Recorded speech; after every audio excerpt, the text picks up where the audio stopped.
so I'm really looking forward to see how successful we can be. There usually is one guy that stands out that leads the team, keeps the team charged up. Is that going to be you, or is there another guy that you already know of that's just fired up? Man, I don't think there's anyone as fired up as I am. Since that last West Hills game, man, I've been really ready to rock and roll, so I know the team can rely on me, and I'm ready to lead us to another championship. It should be a really good one. All right, it's opening day. It's opening game for the Shasta College Knights. They're taking on the West Hills Falcons. Thank you so much for the time before the game. I know you're ready to go, and I wish you a good game tonight. All right, thank you very much. I appreciate it. There are the keys to the game from quarterback Tim Naylor from the Shasta College Knights. Today's game is presented to you by Omega Mortgage. Meet the Omega team at omglending.com or call them at 223-1400. In a moment, we continue with the pregame show. Today's game, Shasta College Knights, West Hills Falcons. Opening game for the college season. Stay tuned. We will return in a moment. You're listening to the Shasta Sports Network on XS Sports 96.1 FM.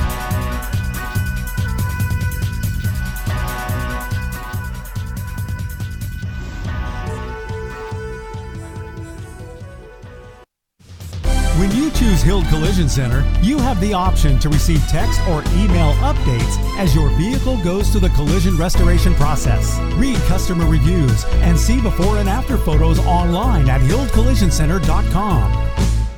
It's no surprise, Biggins Lighting has been lighting up Reading for over 45 years. They have an amazing showroom displaying the latest in designs and styles, a dedicated staff providing superior customer service, and the most affordable pricing in town. Biggins Lighting is your one-stop shop for lighting, fans, fixtures, bulbs, and more. Looking for that special deal? Check in regularly for discounted and blowout items and ask about their internet price matching. Biggins Lighting, located on Pine Street just up the road from Lulu's in downtown Reading. Biggins, lighting up Reading for over 45 years.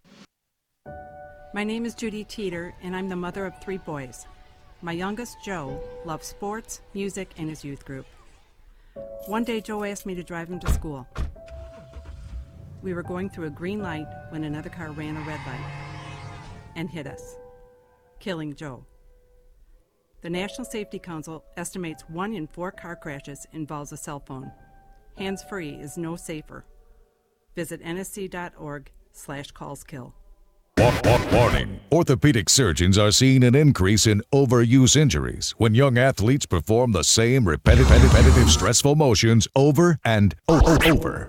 Pitching, tennis, weight training, even long swimming workouts can cause overuse trauma that may require surgery. If your kids play and train hard, visit orthoinfo.org or stopsportsinjuries.org. A message from the American Academy of Orthopedic Surgeons and the American Orthopedic Society for Sports Medicine. Time out! Okay, guys, summer's really...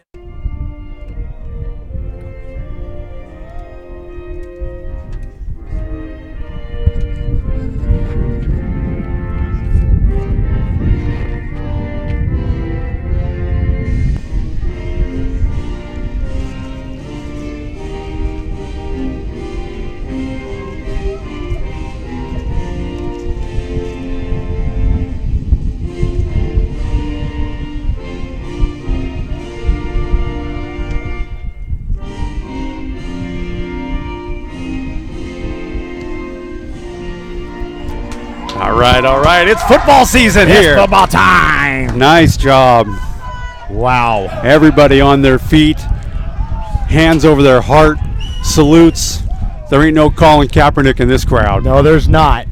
We're close to him, but I don't think he's going to show up here today. What a game. Look we at are uniforms. Set. Beautiful. Okay, so let's set this scene, Daniel.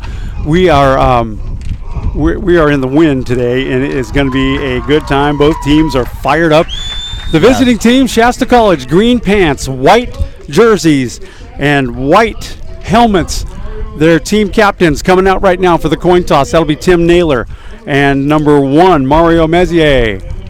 Number 97 is also a captain, Kendall Brasheen. And we'll see if I can get that 4th player in there, so we know who the captains are. They're doing the coin toss right now, getting ready to go. Everybody's so fired up.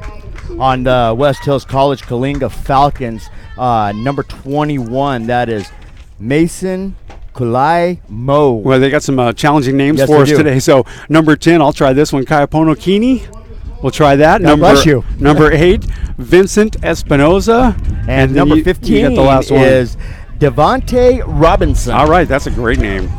All right, it's football. West Hills has won the toss, and they have elected to receive. All right, Shasta will kick off. They will be going from our left to the right, which would be from the east to the west, I believe. I'm a little bit turned around myself. So let us give you a scene here at this facility, this high school. There's another school behind us over here, another school there. All part of the same school. That's huge. And then we see like 1, 2, 3, 4, 5 baseball fields over there. We can see the college, the parking lot over there. And we've got a great landscape. It's a little cloudy here today. It's not very hot. It's about 80 degrees, I would say. You can hear the wind in our microphones. We're going to have to shield those for you. No fire smoke here. That's the main thing. It's cleared up a lot. It has. In the last week or so. So we are going to have a kickoff and a football game for you. There's 1, 2, 3, 4, 5, 6, 7 officials out there, Danny. And they're not mic'd up for us tonight. No mics? No mics this afternoon, which is kind of a bummer because we like to hear the calls, but we know most of the signals anyways. Head coach for Shasta College, Craig Thompson, is a busy man, and we wanted to talk to him before the game, but I think we're going to do that at halftime. We are going to do that at the end of halftime. We're going to have talk with Craig Thompson, and we're going to talk to Cam Olson, the head coach for West Hills. We're going to do that at the beginning of halftime. Okay, super. So you got a plan for that. Wonderful. Look at all these people stand up for the kickoff. Yeah, they're loving it. We're going to stand up too. Yeah, because I can't see a thing, and the wind is whipping. It's a Hurricane Gussie. So their logo they're the Falcons, and it's pretty much like Central Valley's. It looks just like Central Valley's logo. Looks just like, wow, Atlanta's. Wow. Windy. It actually blew the ball off the tee. How funny. All right, it's a nice looking field. It's natural grass, very well kept. Sidelines are marked, number lines are marked. Everything is marked quite well. There's a track around it, a really nice red, the track that nice schools have. This is a beautiful school that they have down there. So if the ball blows off again, they will have somebody hold it. That is a rule. There is the kick, and that is number 4 receives it. That's Darius Casey. He's still going. He's still running. He's around the side. He's going down the left side, and he's finally brought down by number 37. He'll run him out of bounds at about the 44-yard line, and that's where West Hills will start this season. That's a nice stop by David Foster for the Knights. I need to go by a veterinarian and get one of those cones like they put on a dog. I got one at home that Cabo never used. Goodness. I'll try to shield this microphone the best I can, but the wind is really whipping here. You got a kite handy? Yeah, no kidding. Boy, people are still rolling in. And woo, boy, that wind's coming. Hang on to your laptop and let's just let the banners fly. I'm glad you didn't decide to wear a skirt here today. Goodness. All right, West Hills will line up on the ball. First play from scrimmage for the year. Wow. Yeah, man. Here it comes. All right. So we're all set to go here. West Hills, so their first play from scrimmage. They're in the shotgun formation. There's the snap. It's a fake handoff for the left-hand side. He rolls out to pass. Your quarterback is number 8. He kind of dumps it over the edge. That's incomplete and out of bounds. Their quarterback is Vincent Espinoza, number 8. So starting off, one pass attempt, incomplete. 2nd and 10. It was attempted to number 1. I'm going to attempt this name. Imani Danabi. Armani Toomer. Nice. Espinosa, your quarterback. He's also got in the backfield with him Darius Casey. One receiver wide to the left, one wide to the right. And Espinosa with the call. Shasta College got a big front line up there, and there's the snap. They hand off right up the middle, and he's going to go absolutely nowhere. He's dropped in the backfield. He'll lose about 3 yards on the play. Nice job. Good defense by Shasta. Number 28, I believe, was on the stop there. That's Alex Taladino. I'm going to actually give it to the whole defensive line. He just ran into the wall.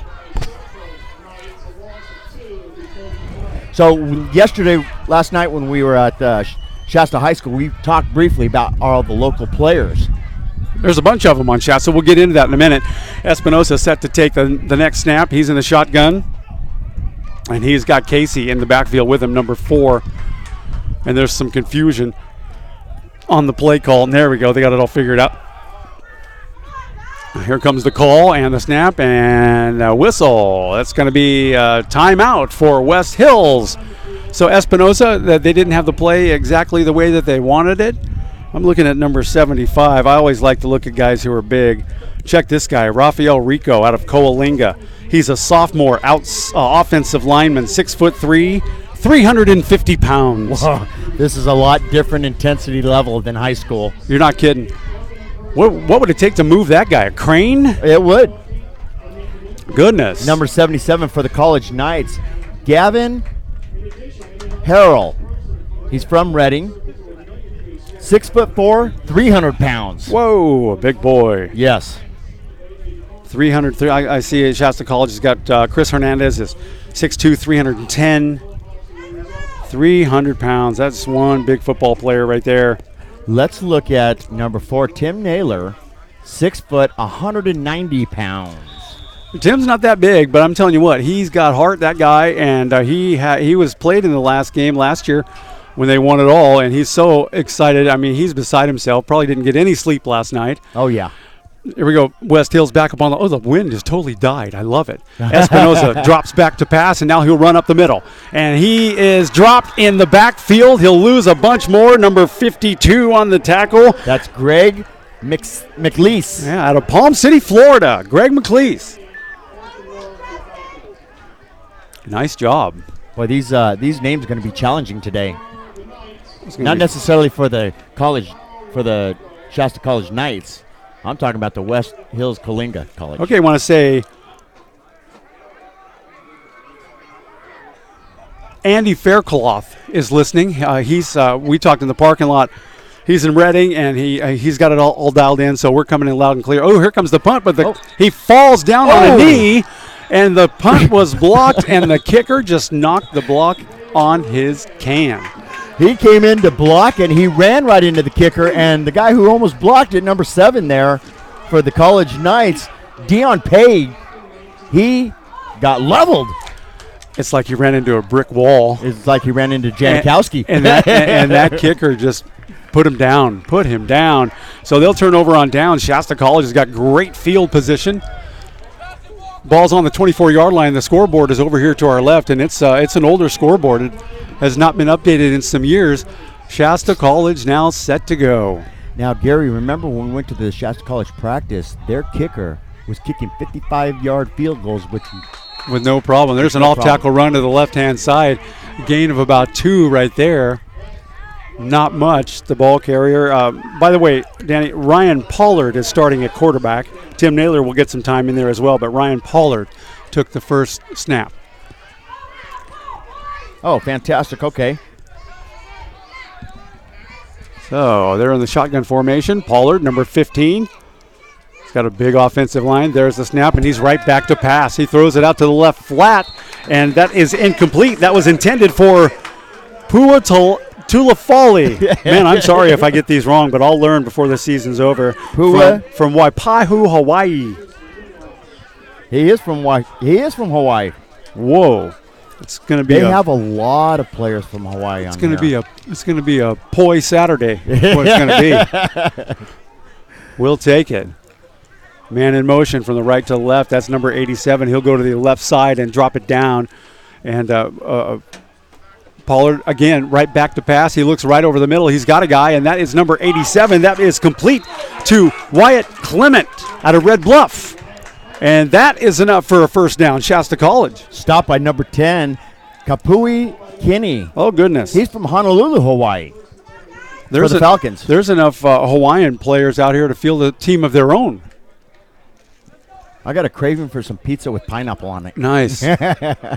All right, we'll see what Pollard's got for us. He's in the shotgun. He's got 2 receivers to the right, 2 to the left. Now one comes in motion this way. And he'll set, and they will hand that off right up the middle. And there's a few yards gain. Number 24, the ball carrier. That is DeMarco Grayson. And he'll gain about 4, maybe 4.5 on that one. So Shasta College is moving. They're moving the ball. The ball is inside the red zone down to the 7-yard line. So the West Hill Falcons, they have these black uniforms, actually more like a gray with a red stripe down the side of the pants red on the sleeves, There's and a flag. red helmets. There's a flag on the play. That's number 73, who with a false start. That will be Ray Maridi out of Reading, who is charged with that false start. That'll back him up a little bit, so it'll be second about 10. All of a sudden, the wind just stopped. 0. If I would have had a kite in the air, it would have been on the ground right now. Man. Okay, Pollard is in that shotgun formation. Here comes the snap right now. They're showing blitz. Handoff goes a fake around to the the outside. Number 10 on the ball carrier, and he's down to about the 9-yard line. Cody Sindorf. Cody Sindorf. He was a player here last year. He is a sophomore. He's out of Reading. Wide receiver, 6'1", 190 pounds, and fast. Real fast. We were down there on the field during the warm-ups, and the practice and the intensity down there, boy, you can cut it. You can't cut it with a butter knife. I can tell you that. It's a lot different. We've seen 3 full spectrums. Back to pass goes Pollard right over the middle to number 87, and that is complete. Well, he had it for a second. He may have dropped it, and they're calling touchdown Shasta. On one side, the other side, he's not lifting his arms up, but they're going to give him. They're going to give it the touchdown. Yep, the referee says touchdown right there. Number 87, Wyatt Clement, with the reception. 9-yard reception for a touchdown. Shasta strikes first, and they'll get set up for the extra point. Oh, here's that kicker. That'll be Tim Naylor with good hands holding the ball.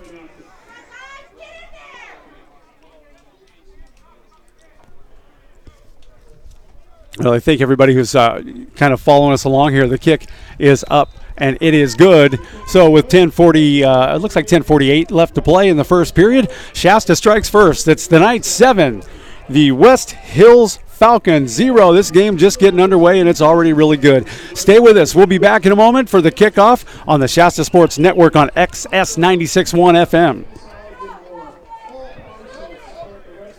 It's no surprise, Biggins Lighting has been lighting up Reading for over 45 years. They have an amazing showroom displaying the latest in designs and styles, a dedicated staff providing superior customer service, and the most affordable pricing in town. Biggins Lighting is your one-stop shop for lighting, fans, fixtures, bulbs, and more. Looking for that special deal? Check in regularly for discounted and blowout items and ask about their internet price matching. Biggins Lighting, located on Pine Street just up the road from Lulu's in downtown Reading. Biggins, lighting up Reading for over 45 years.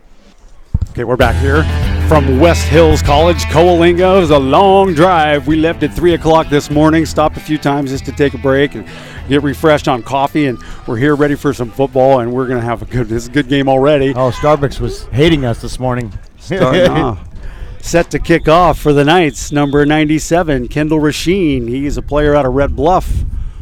And here comes the wind again. All right, there it is. Okay. There goes your kite. It's taking off. Daniel, here you go. Back deep to receive. The kickoff is number 1. Number 1 is Amani Donadelli. And number 4. Here comes the kick. Darius Casey. Wind is up. Darius Casey.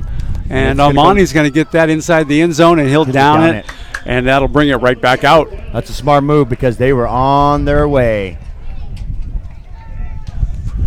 So it'll be the second series now for West Hills. They'll take over at their own 20 or 25. They changed the rule. We'll see. 25. It's just like the NFL. This is the first year that I've done college football, so the rules are a little bit different, and they will start at the 25. If it goes into the end zone, they'll start at the 25. Most of these 2-year colleges and these junior colleges will adapt to a lot of what the NFL rules also are. We have seen the full spectrum this week. On Wednesday night, we did Fall River Bernie game. Yep. Friday night, last night, we did Shasta and Red Bluff, and now we're doing college, Shasta College, and we've seen the whole 3 different intensity levels. It's been a busy week, Gary. You're not kidding about that. Espinoza, your quarterback now. He's back to pass. They're going right to the air. He's looking deep. He's got nobody to go, and he's going to run it, and he'll come down, and he'll be brought down after about a 1-foot gain on that. That was number 57. That's Austin Rosa. Austin Rosa's from Billingham, Washington. Wow, they got him from all over the place. All over the place. Espinosa leading this field. He likes to throw. You can tell he's got 3 receivers to the left, He's got a tight end and a wide receiver to the right and one guy in the backfield with him in the shotgun. Espinosa set to take the ball. He gets it quick out to the left flat, and that is complete. And he gains a couple of yards, and he's brought down heavy by number 28 of Alex Taladino. Hit hard. I don't think there's going to be any gain whatsoever on that. No. He had an opportunity. It was a quick throw out to the left flat, and they were right on him. And here comes that wind. Boy, that stuff is unpredictable. It comes, it goes, it comes, it goes.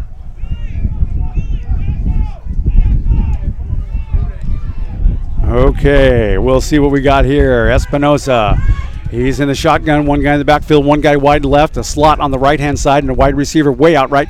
And he's looking to throw again, and he does right over the middle. That is complete to number 82 for a little bit of a gain. Not much. Thomas Odukoyo. Sorry on that name.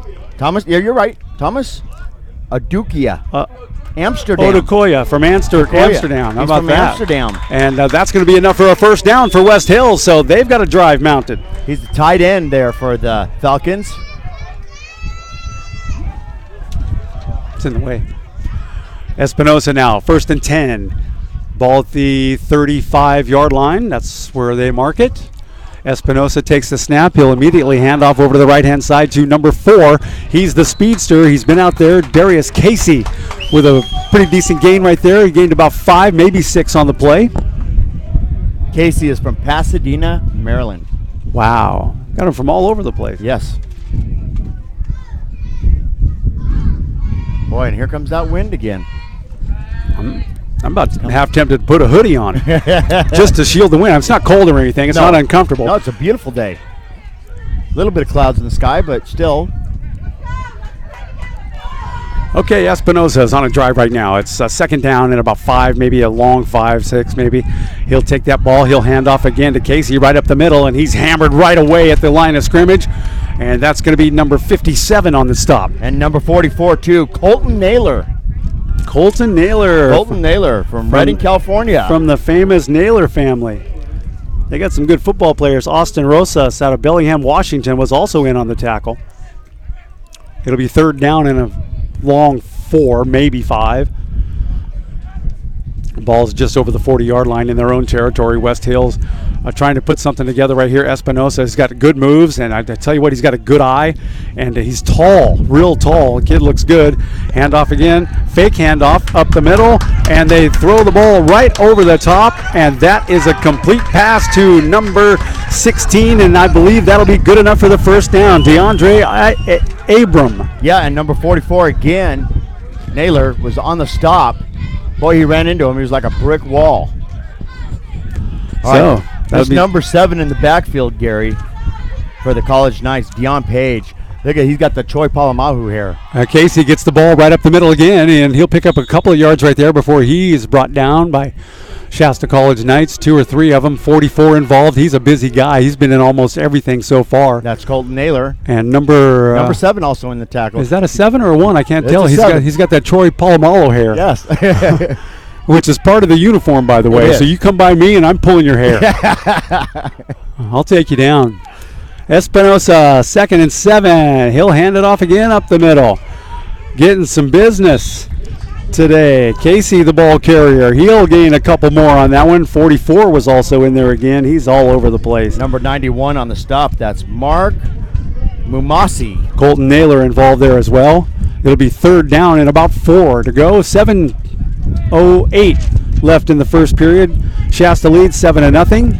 Great day for football. The wind really has no effect on it. It's just weird coming through this. We're in like a little bit of a breezeway here. Yes, we are. And that might be part of the problem with the wind. But I saw some guy with a canopy over here. He's holding it down. Espinosa all the way downfield. It's a long drive, and it's overthrown and incomplete. Pass intended for Amani Donadell. And no flags on the play. Okay, so incomplete. It'll be 4th down. Number 5 also on the coverage there. That's Carl Robert Gayu. Nice to meet you too. Okay, they're in punt formation. 3 blockers in the backfield right there. Here comes the snap. Got a big boy set to make that kick.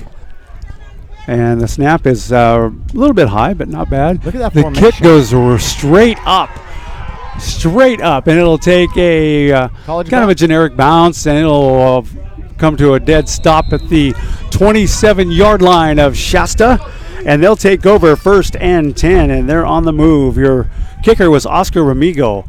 He's a freshman out of Dixmoor, Illinois. That formation that they had in the punt, they had like 3 guys right in front of the punter. They didn't want him to get hit or blocked. Wow, he's so big, I don't think anybody can really knock him down. He was big.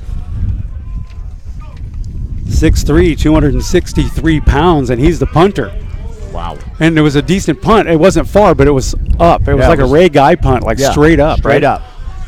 Okay, Pollard now brings his team up to the line. 2 wide receivers left, 2 to the right, and they'll hand off right up the middle. As soon as he gets the ball, he goes down, and that's number 36, the ball carrier, Tulafali, something like that. I'm gonna have to go hang out with these guys at practice and just find out what their names are. Just like we got to do Connor Coffrin from Shasta High School. I've heard about 7 different pronunciation of that guy's name. We're going to ask him. I haven't had his mom come up to me and tell me the real truth yet, so I'm expecting to hear from her anytime. Next week they'll play a team from North Medford coming down. I gave her your phone number last night. Oh, good. Pollard looking down to the right-hand side. He does not have an open guy, and he is brought down for a loss. That's a sack by number 61. Rodney Hungerford from Severna Park, Maryland. Wow. From all over the country. They are all over the place. And other countries, too. Yes.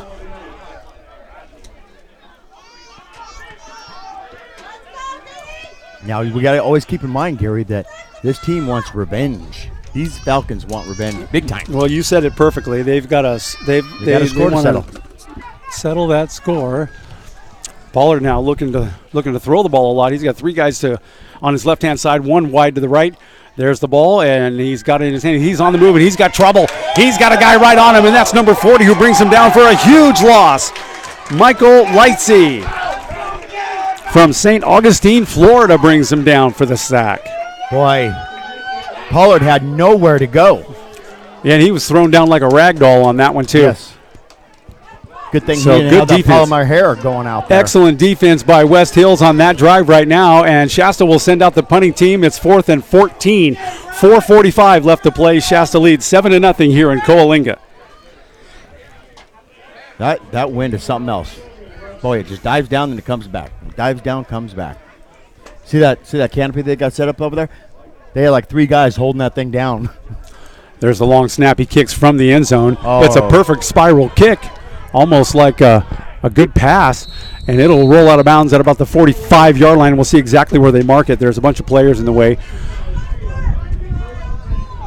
It'll still be good field position for West Hills. They'll take over 1st and 10. In Knight's territory. Just barely by about 5 yards. We'll see where they mark it. It's either going to be at the 44 or the 45-yard line. I think it's at the 45 there, Gary. Yeah, it's right there. It's right at the 45 on the left hash mark. They're close to us right now. Shasta College defense, they've got a number 44 with a little bit of a problem. He may have had a small injury. Colton Naylor now leaving the field. And he'll be replaced by Drew Faircloth.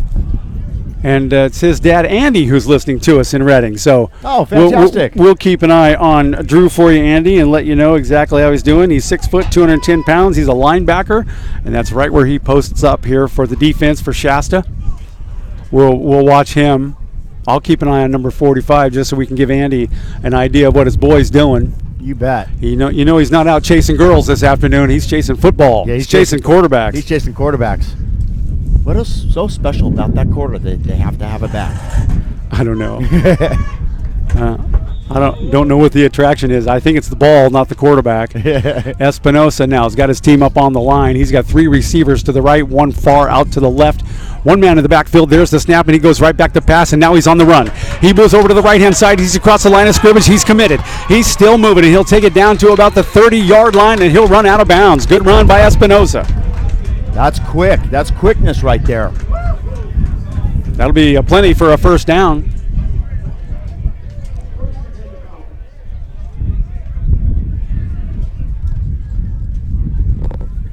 Boy, that wind, it just comes back. We got windscreens on our microphones too, and they're just having no effect. It doesn't matter. We've got good football going on. It's just a perfect day for football. Espinosa now. He's in the shotgun. That seems to be their setup. He fakes it to Casey, throws it out to number 1, Iman Denali, and it is incomplete. Incomplete pass. I'm going to try that again. Amani Donadell. We'll go with that. Amani Donadell. Yeah, I need to buy a vowel. Is or that two. correct? Imani. Imani. Thank you very much. Excellent. All right, we got somebody in the know here because there's a lot of names that we don't know how to pronounce. So we expect you to correct us, okay? Give him number 10's name. Yeah. Keeney? He goes by Pono. I like that. That's easy. Pono. All right. I'm going to make note of that. Yeah, make the handoff. Yeah. Goes to number 4, Casey, over to the right-hand side, and he'll run over to the right-hand side before he's brought down. A very short gain.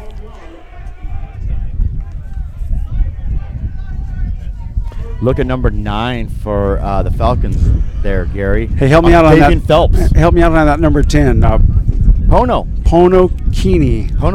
All right. Look at number 9, Octavian Phelps. We might come up with a lot of nicknames today. It's a 3rd and 8 for the Falcons. They are in Shasta's territory right now, Espinosa, and he draws one of the Shasta Knights off sides. Number 62. Willie Brown. Willie Brown from Miami, Florida. We'll see if it was indeed encroachment, offsides, whatever you want to call it now, or if he was. It was. It goes against the Falcons for a false start. Oh. So they'll back them up 5 yards. How about it? They got a female referee out there. That's nice. I love it.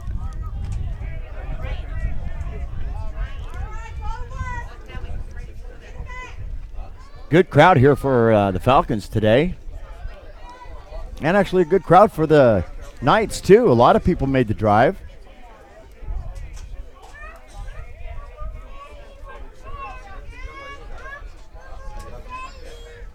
We made one stop in the middle of the night at a gas station out in the middle of nowhere, and I didn't know if I was going to get out of there without a fork in my eye. I know.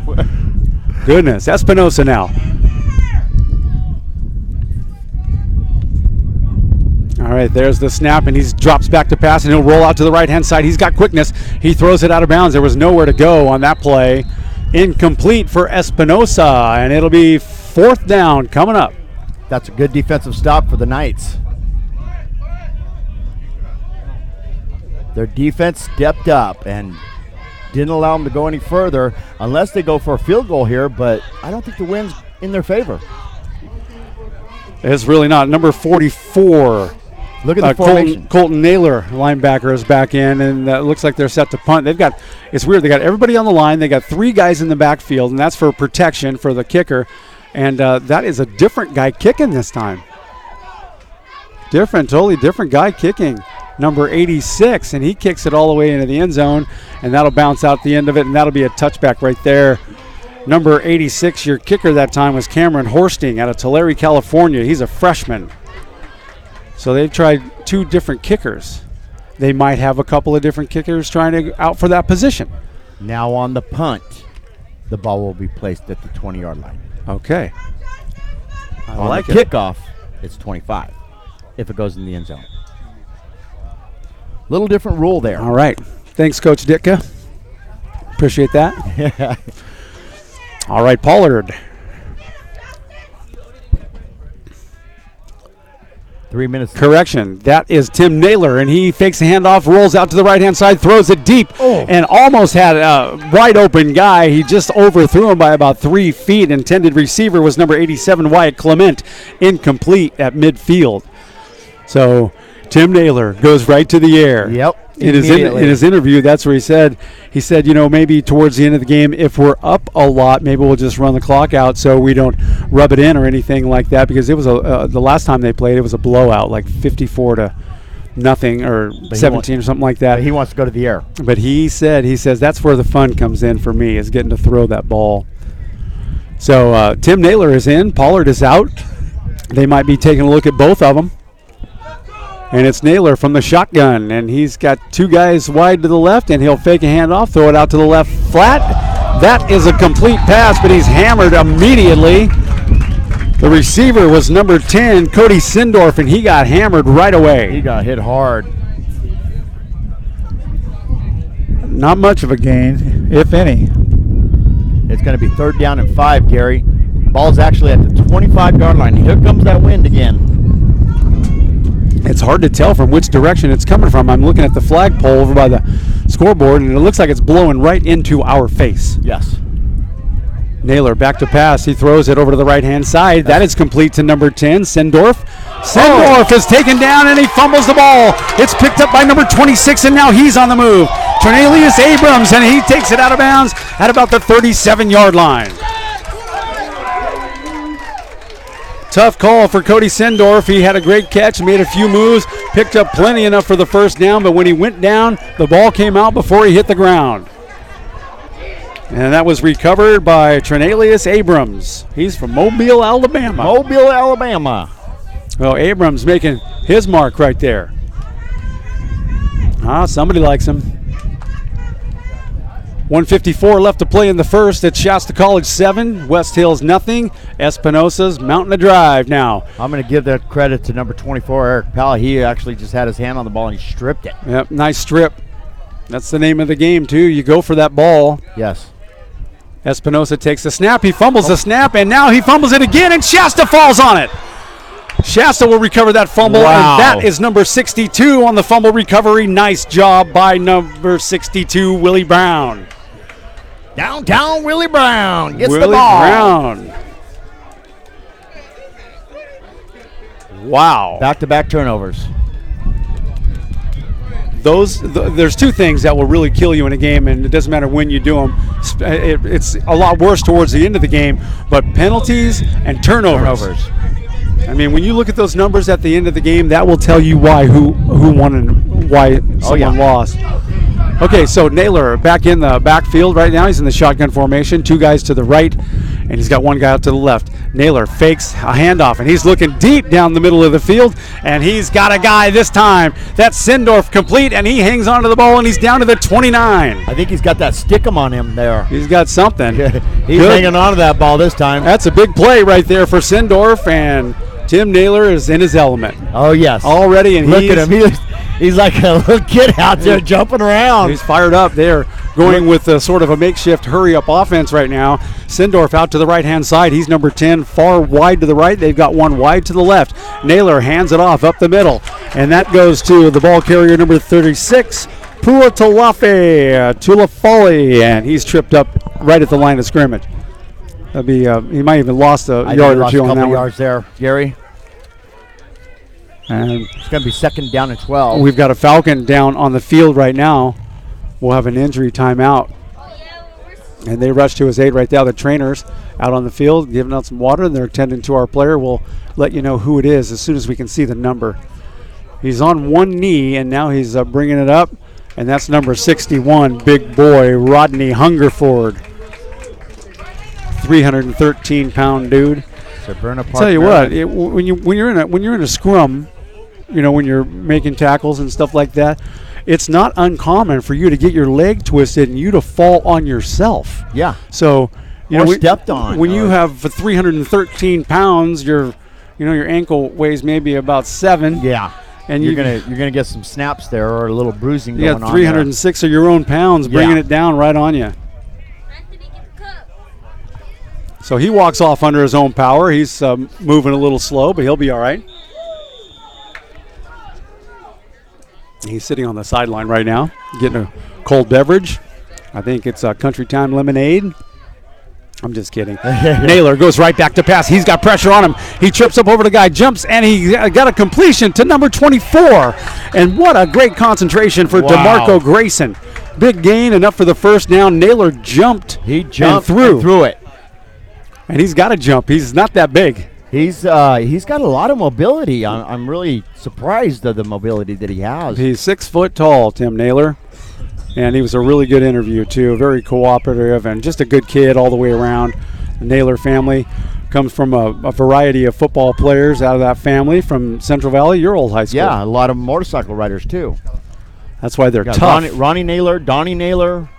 Motorcycle riders are tough. Naylor, he's not wasting any time. He's going right back to pass. Looking downfield is what he wants, and he's going to hang on to that ball, and he's going to run it. And he'll go around the corner. He'll pick up about 4 on the play, and he's brought down by number 50 of the Falcons. Number 50 of the Falcons is Michael Westray.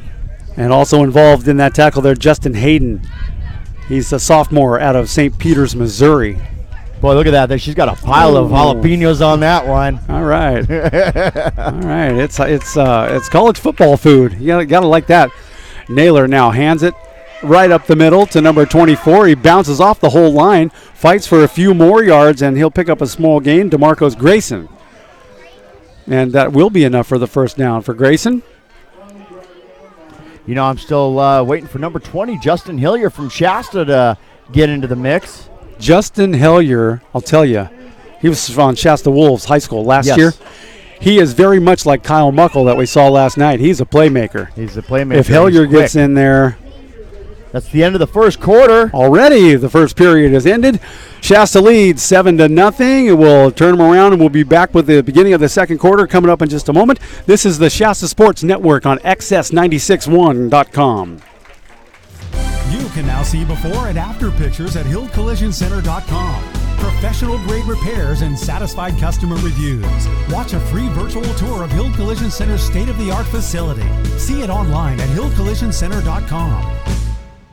It's no surprise, Biggins Lighting has been lighting up Reading for over 45 years. They have an amazing showroom displaying the latest in designs and styles, a dedicated staff providing superior customer service, and the most affordable pricing in town. Biggins Lighting is your one-stop shop for lighting, fans, fixtures, bulbs, and more. Looking for that special deal? Check in regularly for discounted and blowout items and ask about their internet price matching. Biggins Lighting, located on Pine Street just up the road from Lulu's in downtown Reading. Biggins, lighting up Reading for over 45 years.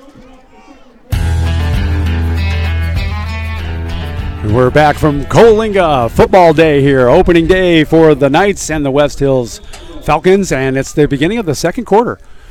15-minute periods here. I love that bed. You might want to turn your microphone on. I couldn't hear you. There you go. I love that bed. That's good. Okay, so Tim Naylor is right at the 10. He'll hand it off left-hand side. Looks like number 26, the ball carrier right there. Teehee Davis. Number 29, actually, Gary. Okay, Cam Stover. Thank you. This is a short gain right there. They're inside the 10 right now. I think the ball's close to the 6-yard line at the moment. Shasta leads 14-37 in the second period. 7-0. Tim Naylor was out for the first couple of series of downs, and now he's in, and boy, he's right in his element, throwing the ball a lot. Yeah, he's and showing a lot of mobility. He's doing a fantastic job. He rolls right out to the right-hand side, too, and he looks down deep into the end zone, and he's got a guy, but the defense was right on it, and he got a hand on the ball, and he broke up that play, and that was number 26. Number 26. Trelius Abrams. We're getting some updates from our friend TJ Holmes, sports writer for the Record Searchlight. He says the Naylors are cousins, and they played high school ball with Sindorf at Central Valley. Oh, okay. Right, okay. So same with Ray Lovett. You know that name from Central Valley, Ray Lovett? I know a few Lovets. All right, so TJ, thank you so much for tuning into the broadcast and keeping us straight. Boy, we rely on you for a lot of information because you are the man in the know with the finger on the pulse. Tim Naylor bobbles the ball a little bit. Now he turns around and rolls over to the right-hand side, and he's got problems. He's going to go down, and he'll take a loss down to the back to about the 8-yard line, 2-yard loss for Naylor. Fourth and goal. And don't forget, they have that kicker. And I don't think this win's going to be a factor for him. And they are going to go for the field goal here, Gary. And there he is. Boy, that kicker's huge. Number 90, 91, 97? It's a 97 is who it is, and that is Kendall Rasheen. There's the placement. There's the snap. Look at that. Wow. That could have gone 40, 50 yards. And with 13:34 left to play in the second period, Shasta now puts 3 more on the board. It's 10-0 in favor of the Knights. We'll take a quick break, and we'll be right back here. It's the Shasta Sports Network on XSSports961.com. Timeout! Okay, guys, Summers really had his bell rung and could have a concussion. I'm pulling him out for the game. Rodriguez, you're in for Summers. Come on, Coach. It's just a ding. I'll shake it off. Yeah, he's tough. Plus, we need to win this to make the playoffs. Listen, we're a team and we need to look out for each other. Concussions are serious.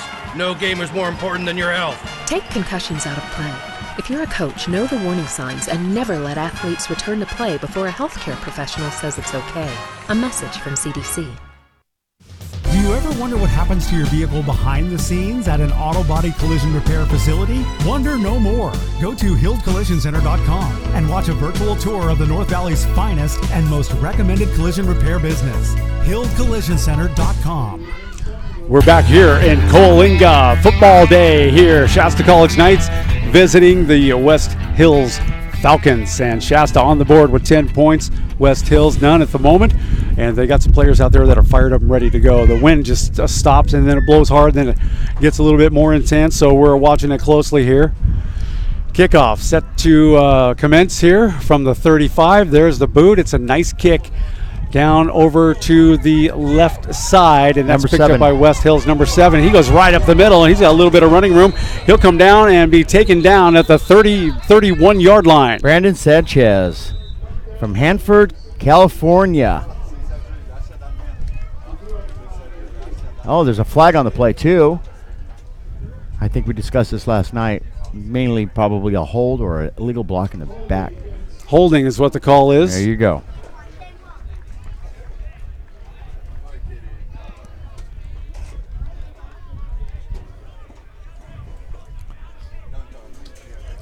I was just looking at Mark Mamasi, number 91, defensive lineman from Mount Shasta, 6'2", 285 pounds. He looks about 385 pounds. And 44 looks like he's back in the game. Colton Naylor. That's the cuz. That's right. Okay, we got Espinosa is trying to put something together. He's got a wide receiver all the way out, and he put him in motion, and he fakes the handoff to him, or he gives it around to the outside. That was a good play. The 18, Renell Rogers out of Fresno with a big gain close to the first down. It'll be 2nd and 1. We're going to say 2nd and inches, actually. He's right there. We got a lot of folks in Reading listening to us. My friend Craig Turner, I worked with him at Caltrans. Craig's listening today. He says we sound great. Thank you so much, Craig. Thank you, Craig. We appreciate that a lot. Welcome aboard. My bride is listening. She checked in to say you got your quality. She's our technical advisor today. Yep. She lets us know, what's going on and if our signal is working. All we have is a computer that says, hey, you're on or you're not on.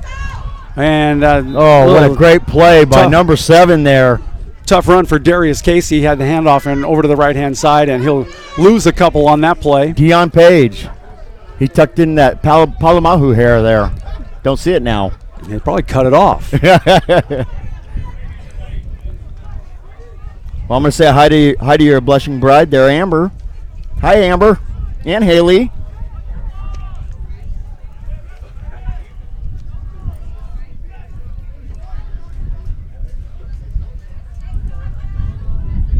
Oh, Lori just also sent a picture over. 7-0. Yeah, I'm fixing that right now. We're fixing that right now, Lori. I'm on the page, Lori, you ding-dong. Okay, I'll make you some tacos when I come home. How about that? Okay, that should be updated right about now. By the way, Lori, we have a rooster down here. That's right. Tell you what, the folks at West Hills College were very accommodating. They have put us in a great location. We're in the shade. We're in the shade. We have we're on the 45-yard line, and we've got everything we need, all the materials, the full program, everything. There's the long snap, punt coming up. Nice punt. It's a spiral, and that is picked up at the 35 by number 5, and he is on the work, Carl Robergo, and he didn't get too much. He ran a lot, but didn't gain too much yardage on that return. That'll be first down for the Knights. 11:51. They'll put that right about the 40-yard line, so they got a little ways to go. So in about 11 minutes, we're going to have live interview with Cam Olson. He's head coach for the Falcons. the West Hills Falcons, and then you'll get Craig Thompson when he comes back out at the end of halftime. Yes.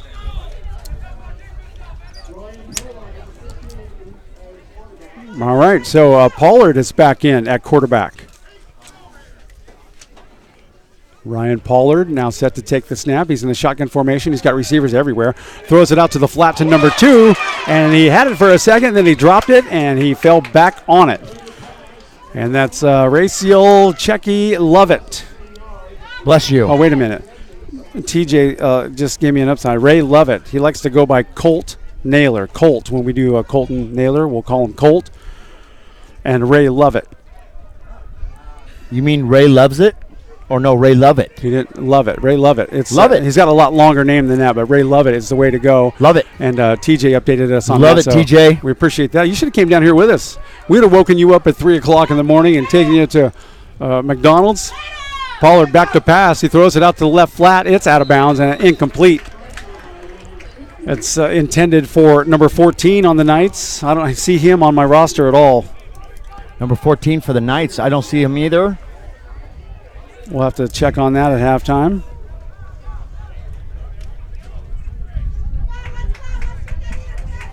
TJ's the man. We need to take him to dinner, at least. We followed him all last night at his West Valley Enterprise game, and man, every few seconds he was updating people, and it was great. Oh, it was great. I mean, I was more in tune with his game than I was in mine. Pollard back to pass. He's looking for only one guy and one guy only. He's going down the sideline. Oh. Number 14. That was a remarkable catch, but they're saying he's out of bounds. Yep. That ball was juggling when he was coming out of bounds there. Number 14. Wow, we need to find out that guy's name. I'm going to look on the original roster that Coach Thompson gave us last week, and he might be on. It's right here, Gary. He might be listed on that. Number 14, no, he is not. Not listed, huh? Well. TJ is on the case, though. I guarantee you that. And here comes the win again. Look at them, Gary. They're all holding it down.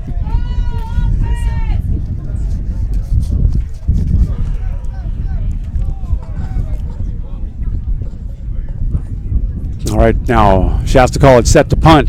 They'll kick from right about their 17-yard line. It goes across midfield, takes a good Shasta College bounce, and it'll bounce down to the 39, now the 38, and they'll drop it and put it in halt right there. Hands on it. Jordan Thomas downs it, so it'll be 1st and 10 for the West Hills Falcons at the 39. 10:46 left to play in the first half. It's 10-0 Shasta. And it's windy again. It is.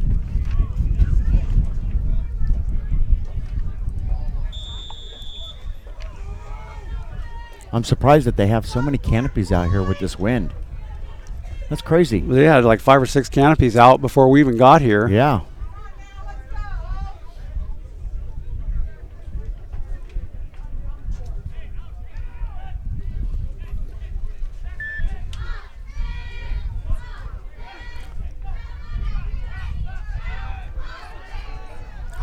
Espinoza pass down the field. Oh. One hand on it. He sort of pushed off a little bit with his left hand. He did not get called on that, but it was out of bounds just by a fraction of an inch. That was a deep pass.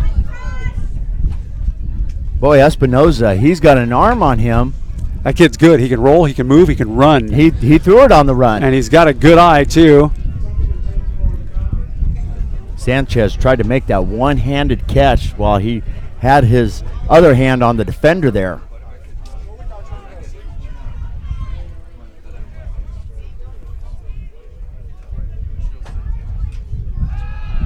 A pass down the middle. Oh, it's blocked. Just a little bit tip right there, so that goes nowhere. Another incomplete pass. My daughter Haley, who does all of my graphic work for me, she made me a really nice graphic that's still in my phone. I need to transfer it over. I just get a text from her going, "Where's my graphic I made you?" And I even paid her for it too. Oh yeah, she's waiting for that. She relies on those graphics to be shown. It's coming up, my dear. Stand by. Espinoza now with the call. He's got the ball in his hands. He's looking deep downfield, and he throws it over to the right-hand side. Almost intercepted by Mario. Mario, number 1, Mezier. We want to get a chance to talk to him at least after the game. We're supposed to have an interview with him in a little while. Yeah. We'll see. We'll see.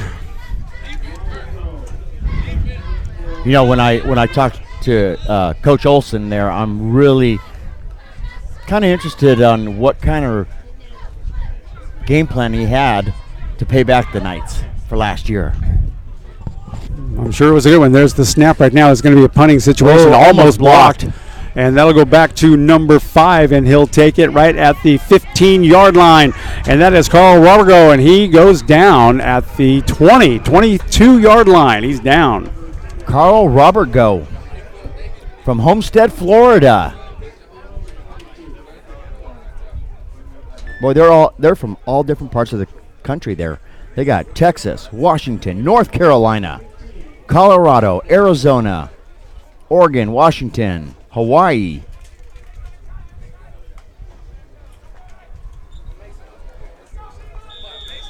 Knights are looking good. Still 10-0. 10-19 left in the second quarter. That's Pollard up over center, not in the shotgun formation. Everybody on the line, a couple of receivers. That goes right up the middle, and a hard hit as he gets through the line. 36 right there with a run.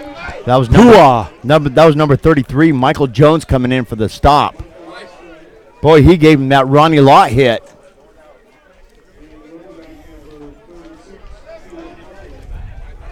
Clock continues to run, 9:58. Second down and 6, ball on the 26-yard line.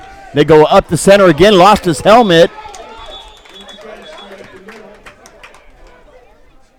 And that's number 36, Puatulafali. And on the stop there, number 22, oh boy, here we go, Shalvedo van Almerian from Amsterdam.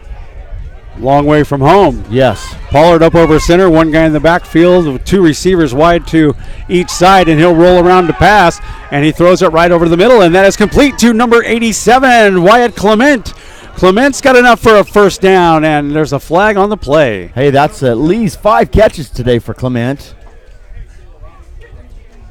including having the touchdown. The only touchdown scored for the Knights. And he's a big moving tight end.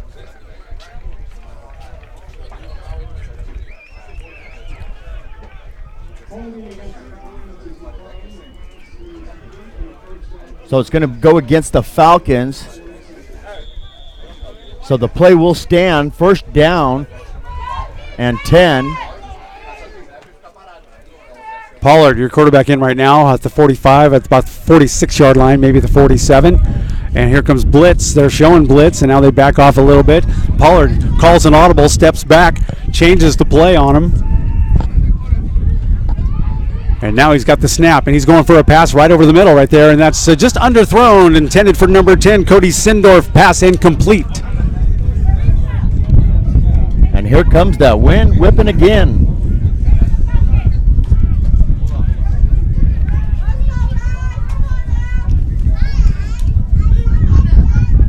Wow.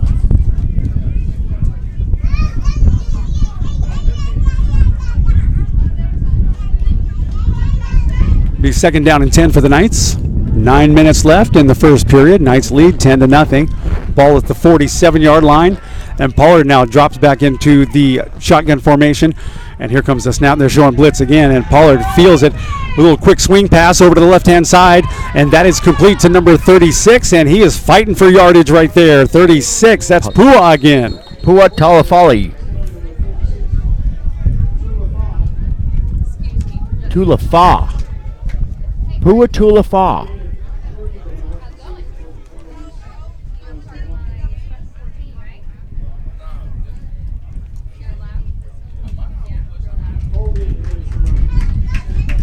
It'll be a holding call, and that'll back them up about 15 yards. Holding against the Knights. Yeah.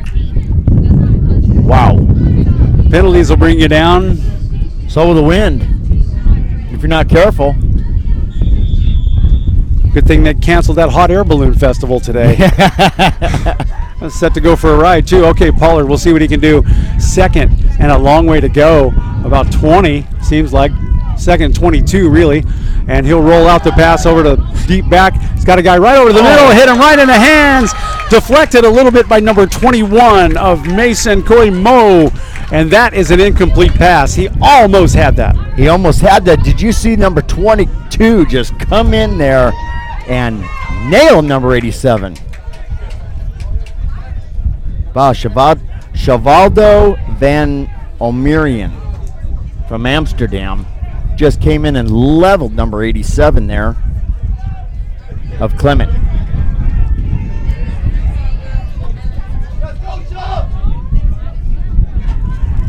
Pollard in the shotgun. Two receivers, wide to the right and two wide to the left, and one guy in the backfield.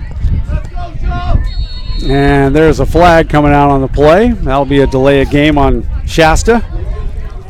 Boy, that wind's whipping so hard down there. Look at the Falcons almost falling over. Hey, he's about ready to go down.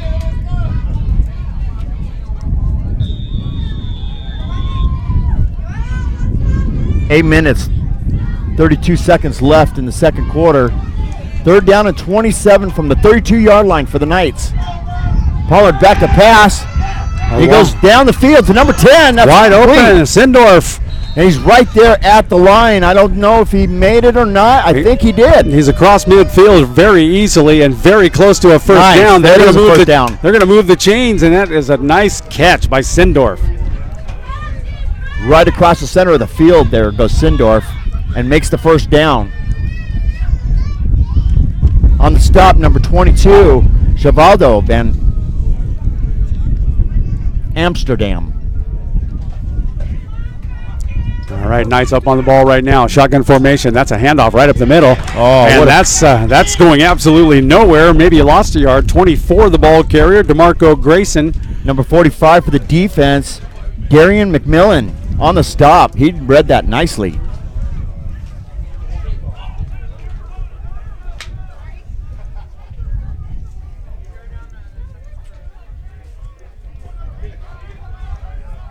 Amsterdam NLD. What do you suppose that is?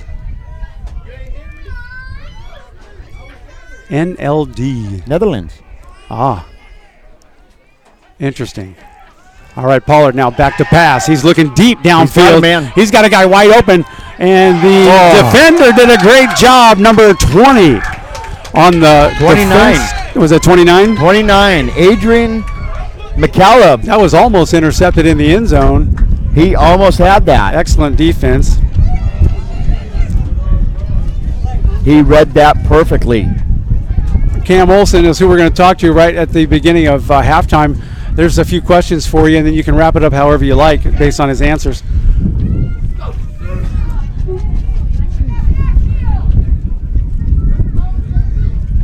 Pollard now, third down and 10.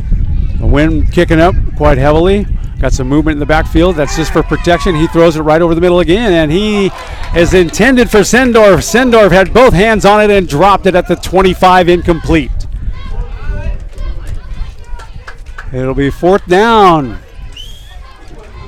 Now don't forget, their kicker has the leg. What I've noticed, and we have not seen a good kicking game at all this week until today. Yes. We finally got our kicking game. But they're going to elect a punt here.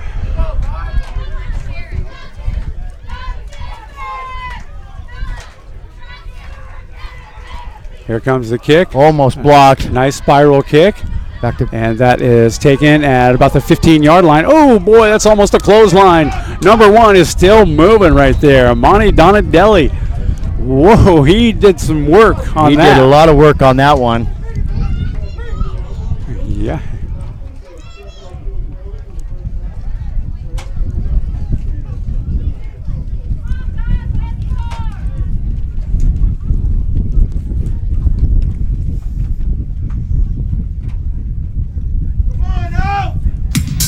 I'm going to...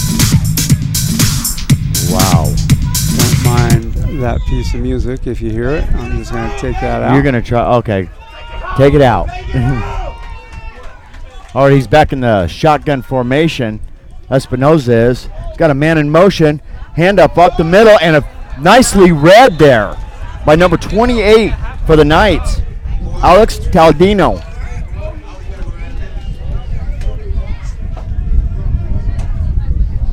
That's going to be about a 6 or 7 yard loss. Okay, little Haley girl, I hope you're watching closely. I'm about to make a change here. Oh, boy. Thank you, darling.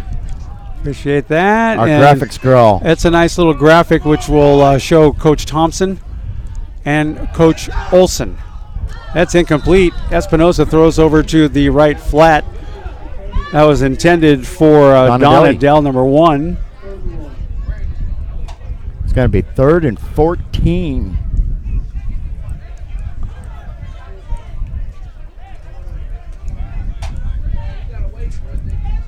Okay, there we go.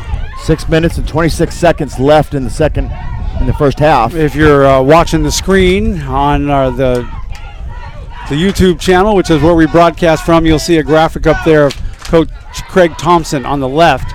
Ball carrier number 4, Darius Casey. He'll plow through the line and get up to the original line of scrimmage or close to it. West Hills coach Cam Olson on the right in that graphic. That's who Daniel's going to have a word with right when the second period ends. Yes. And there looks like the sun's on the scoreboard. It's hard to see most of it. 6:02 left to play. Shasta leads 10-0. It'll be 4th and 9. They got those 3 blockers in the backfield, and they're set up to punt. It's a different formation I haven't seen. A little different. Cameron Horsting is the gentleman set to kick, and that's going to be a timeout for West Hills. So they'll take a timeout. We'll take a quick timeout. We'll be right back for the punt here. It's Coalinga, California, where we are, West Hills College. It's the Shasta Sports Network on xssports961.com. Timeout! Okay, guys, Summers really had his bell rung and could have a concussion. I'm pulling him out for the game. Rodriguez, you're in for Summers. Come on, Coach. It's just a ding. I'll shake it off. Yeah, he's tough. Plus, we need to win this to make the playoffs. Listen, we're a team and we need to look out for each other. Concussions are serious. No game is more important than your health. Take concussions out of play. If you're a coach, know the warning signs and never let athletes return to play before a healthcare professional says it's okay. A message from CDC. It's 4th down for the West Hills Falcons. They're in the punting situation. Punter standing at about the 8-yard line. He's got 3 protectors in front of him. And there's a good snap and a really nice kick. And it's going to be fielded. Nice job. Number 5 takes it at the 42, and he's jostling and moving around, and he's going to come down at about the 44-yard line. He made a couple of nice juke moves there. Tough run back. But he gave it a shot there, number 5. All that for 4 yards. Carl Robergo out of Homestead, Florida. He had a good idea, but, man, we changed directions, and you turn around, you walk into somebody you don't want to meet. Yeah. And that's exactly what he did. He went down quickly. 5:35 left to play in the first half. Shasta leads 10-0. We are in Coalinga today, West Hills College. They've got a Falcon in a Falcon suit down on the field. That's got to be hot. That's the guy who almost blew over. All right, our guy, Tim Naylor, back in the game. He'll hand off right up the middle to number 20 of Justin Hellier. There he is. There he is. He's just getting warmed up. Yeah, Justin's not a big guy. He's 5'7", 165. He's out of Anderson, California. He was an all-star for the Shasta Wolves last year. Very impressive. Got his first taste of running in college today, just Very a second impressive. ago. We'll see if he can get that ball again and do something with it. I'll tell you what, if he can get any room whatsoever, he will put something on the highlight reel for sure. Oh, yeah. Sindorf lined up wide to the closest to us. Tim Naylor will drop immediately back to pass. He looks in the middle. Now he steps up and he tucks that ball and he's going to run it. He'll slide in with just enough for the first down at the 46-yard line. It was a nice play by Naylor. He was looking downfield at first, but once he made that decision, he tucked that ball and he went straight forward. He saw the opening that he had and enough for the first down. So the first down will be at the 45. So the Knights are now in the Falcon territory one more time. And look, the wind's gone. Yeah, just like that. Boom. The flag's still feeling it.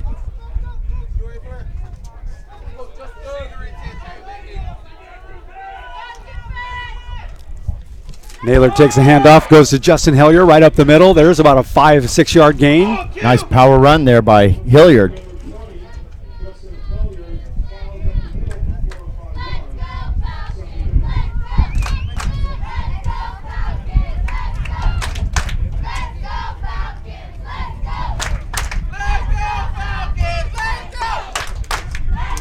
A lot of spirit here.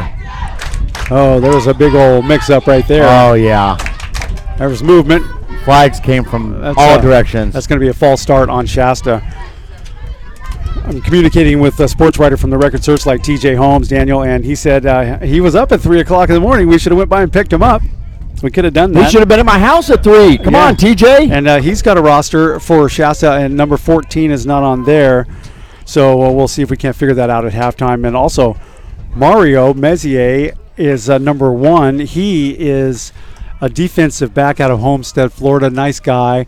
And he's getting looked at by Division I teams. Oh, really? And he led the state in interceptions in 2014, but he sat out all last season. So he's eager. He's chomping at the bit to put some pressure on, put some interceptions up there on the board. Nice. Justin Hillier is still in the huddle there. He's number 20, and man, he's gonna make something happen here in a minute. He's gonna bring something to the highlight reel. I got a feeling. Play clock's down to the 19. 3:52 left in the first half. Second and 11. Naylor takes the snap, drops back. He's looking way downfield, and he's got a wide open guy and a great defensive play by number 22, Van Almneren. Wow. Chavado. He got his hands on that. That was great defense by the Falcons on that play. Yeah. Because he read that perfectly. Because Naylor had a guy wide open. Wide open. He threaded that needle, went right through there. 22 he saved a touchdown on that play. Well, what I noticed is when Naylor went back to pass, he looked at nobody but Sindorf. He had his eye the whole on time. Yeah. Well, they're both from Central Valley. They probably played street football together. Growing up, Naylor back to pass. He's got several choices, and he's got trouble, and he's got pressure. And Naylor is sacked by number 40, and that is Michael Lightsey.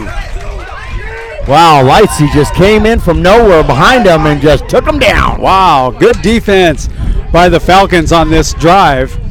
The great defensive play back there a minute ago, and then the sack on Naylor this play, and they will bring on the punting team. Shasta, yes, they will. 4th and 16, 3:11 left to play in the first period. Shasta leads 10-0, and the Falcons are in good field position.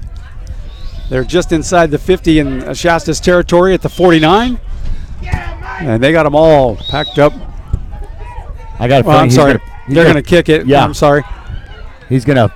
Nice kick. That was a great kick over the head of number 7. He bobbles it, and he gets touched. Didn't wrap him up. He couldn't do it. That's number 1, Amani. And Amani is still going. He's all the way up to midfield. One man to beat. He's at the 40, and the kicker brings him down finally. And a flag comes in late. At the 35-yard line. He's finally brought down. What a great run back. That was a fantastic run back. Eric Powell. Imani Donadell. He is a playmaker. That was nice. We got some guest commentators today. Oh, yes, we do. We're right here amongst them, and we love it because they know the names, they know the people, and if there's something that we don't know about someone, they'll certainly fill us in on it, and they're just fun people here. They're nice. Yeah, they are. They're great people. They've been really accommodating for us. One nice lady walked by with a thing of nachos with jalapenos on it, and she held it out so you could have some. Well, as soon as I talk to the coach, I'm heading over to grab us some of it. We'll be back. We might just spend the night here. Boy, what a road trip. We need TJ next time we come down here.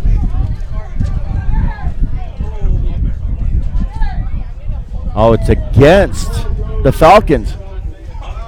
That's too bad. We've seen a lot of that. Legal block in the back. We saw 2 of those big plays last night that went for 60, 65 yards, and they got called back because of a penalty. Those hurt. Those they do. They hurt bad because it starts from the spot of the foul.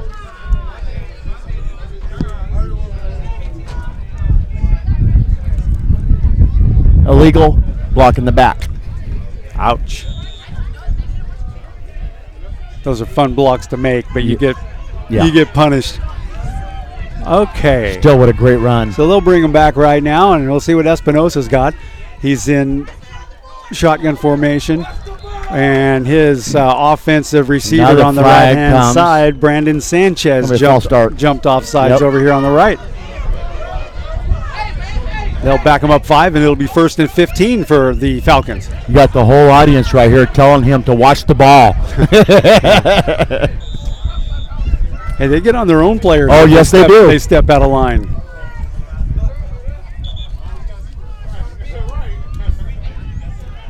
.235 left in the first half. We'll send you down to talk to Cam with about a minute to go in the half, and we'll cover you. We'll get a hold of Cam Olson, the head coach for the Falcons, and see what he's got to say about his team in the first. Espinosa, fake handoff, rolls around, throws a nice pass right over the middle. That's complete to number 82, and he is hit immediately by number 21, Keontae Bell. And number 1, Mario, was in on that too. Thomas Odukoya. That was a good pickup and enough for the first down for the Falcons. So they're threatening to strike here with 2:27 left to play in the first half.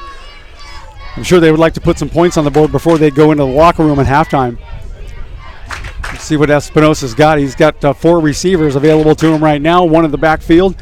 And you can obviously know it's pass because the linemen are down. He hands off left-hand side over to the number 1, and that is Donadelli, and he is brought down immediately. Number 62 involved in that play.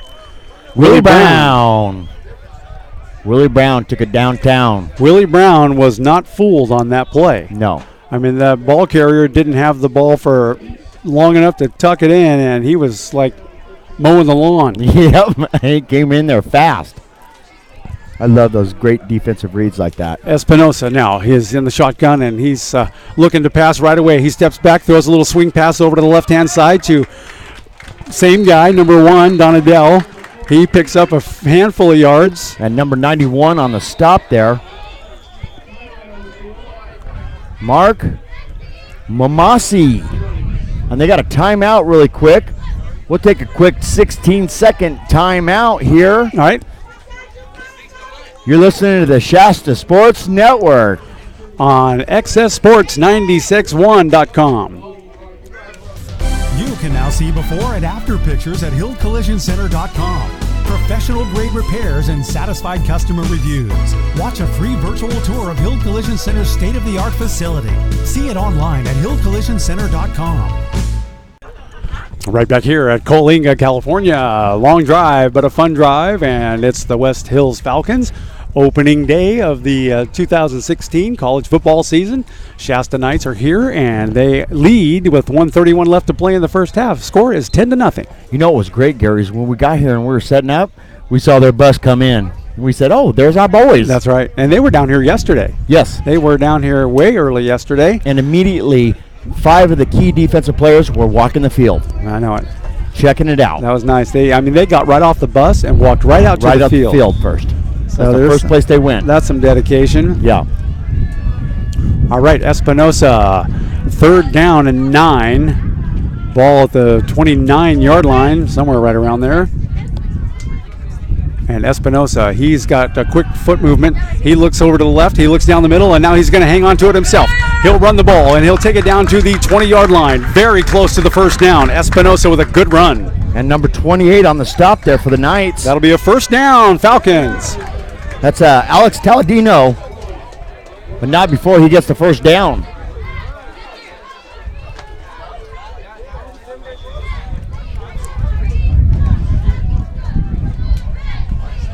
We got 1:12 left. Gary, I'm going to let you close it out here. I'm going to walk down there, and I'm going to get head coach Cam Olson. Got you covered. So as soon as we do half, we'll go to a little bit of a break, and then we'll bring it right back to you. Handoff goes up to the middle. That is number 4, Darian Casey. He's got a little bit of a gain, but not enough for the first down. Be 2nd and 4.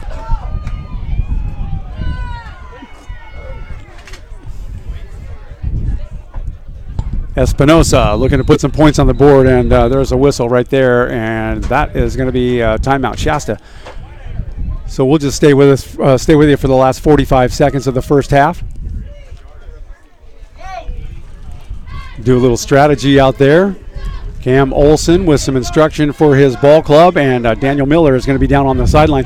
This is something new that we have added. We've got some equipment where we can go down on the sidelines and talk to the coaches now, and the signal is perfect, and it's working out really good. So we're going to take advantage of that. We're going to talk to Cam Olson, head coach for the Falcons, and then when Craig Thompson comes back out for Shasta towards the end of the halftime rest period, we'll talk to him as well. Daniel's on the case right now. But a very good football game, 10-0. It's the game's actually closer than the score indicates at the moment. Both football clubs look really good. I'm really impressed by Espinosa, Vincent Espinosa. He's out of Madera, 6'3", 210, quarterback, number 8, and he is a sophomore. So he's still got some years to play, and he's a leader. You can tell he has a command of the football field, and he's good. We watch him very closely when he drops back to pass, and he's done that a lot this game. He covers all of his options, downfield, left side, swing pass, over the middle. Here he is again, and he looks right over the middle, and he's got a guy, and that's complete. And he takes it all the way down across the line. Touchdown, Falcons. What a play, and what an effort there by Donadell. Imani Donadell, touchdown, Falcons. That's exactly what they were looking for, and Espinosa just kind of engineered that drive all the way down for 6 points for West Hills. Nice job.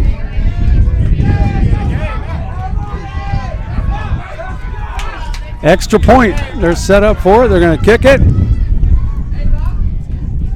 It'll be Brandon Sanchez on the hold, and here comes the snap. The placement is down. The kick is up, and it is good. The kicker, number 86, Cameron Horsting, and that changes everything with 33 seconds left to play in the first half. Shasta leads 10-7. We're going to stay with you for the last 33 seconds, and that's exactly what the Falcons needed for momentum going into the locker room at halftime. The game seems to be going by quick today, and it's just a beautiful, clear, perfect day for football. Shasta College Knights, they've got over 90 players on their roster, and they look sharp. Green pants, white jerseys, white helmets, new logos, looking good. They're looking to pick up right where they left off at the end of last year when they won it all for the Pacific 7 Division. Champions is what they are. Your kicker, number 86 for the Falcons, Cameron Horsting, is got it all set up to kick. They'll kick from the 35. They're on our left. They're kicking from our left to our right. And back to receive the kickoff is Carl Robergo and Mario Mezier. Mario's anxious. He was out here on the field earlier too. The wind died down here for just a second, which is good. It's been really unpredictable with this wind, but it's not a cold wind. It's not an uncomfortable wind. It's not blowing everything all over the place. It's just really nice. It's a nice breeze. We're in the breezeway here with a bunch of people just gathered right around us, right next to us. So, we'll include them in the broadcast if they've got something to offer. Happy to do it. Horsting having a difficult time keeping that ball on the tee because of the wind. And the crowd is still quiet. We got a nice cheering section right in front of us here, first couple of rows. They're fired up, spirited, colorful. Here comes the kick right now from Horsting. That's a great kick, too. And that will go into the end zone and out. That'll be a touchback, and they'll bring it out to the 25. For Shasta, they got 33 seconds left to play in the first half. So we'll switch some teams out there.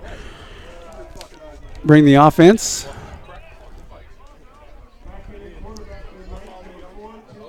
Tim Naylor is back for quarterback.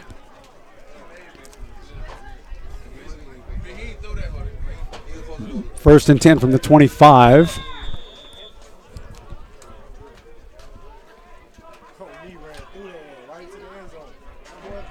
Naylor will take the snap, and he'll immediately fake the pass, and he'll hand it off right up the middle to number 29 for a short gain. That's Cam Stover.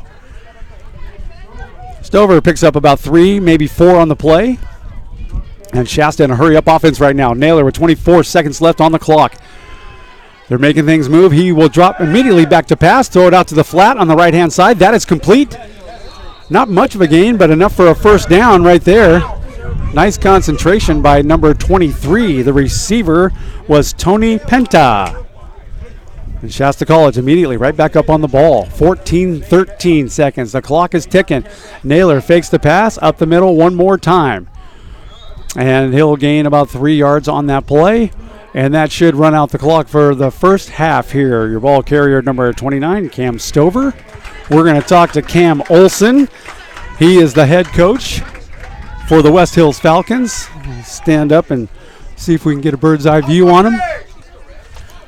Daniel Miller has got his work cut out for him. Cam and the coaching staff were right down there, and we'll get to him really quick. So Daniel Miller on the field. Go ahead. All right, I'm here with head coach Cam Olson for the Falcons here, and I tell you what, I'm really impressed with Espinoza, and he is quick. He is got great vision. How do you feel about his performance in the first half?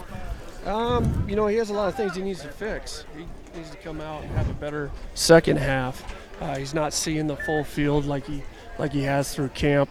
So I think he's just going through some first game jitters, really. What are you going to tell your team here at halftime? Just maintain. Defensively, we're playing some pretty good football. We just got to make sure that they make some subtle corrections on what they're doing, and I know Coach Ellis will. Offensively, it took us too long to get going, and hopefully we did gain some momentum here in the first half, late in the first half, so we need to carry that over to the second half. Okay. You have a lot of players from a lot of different parts of the United States.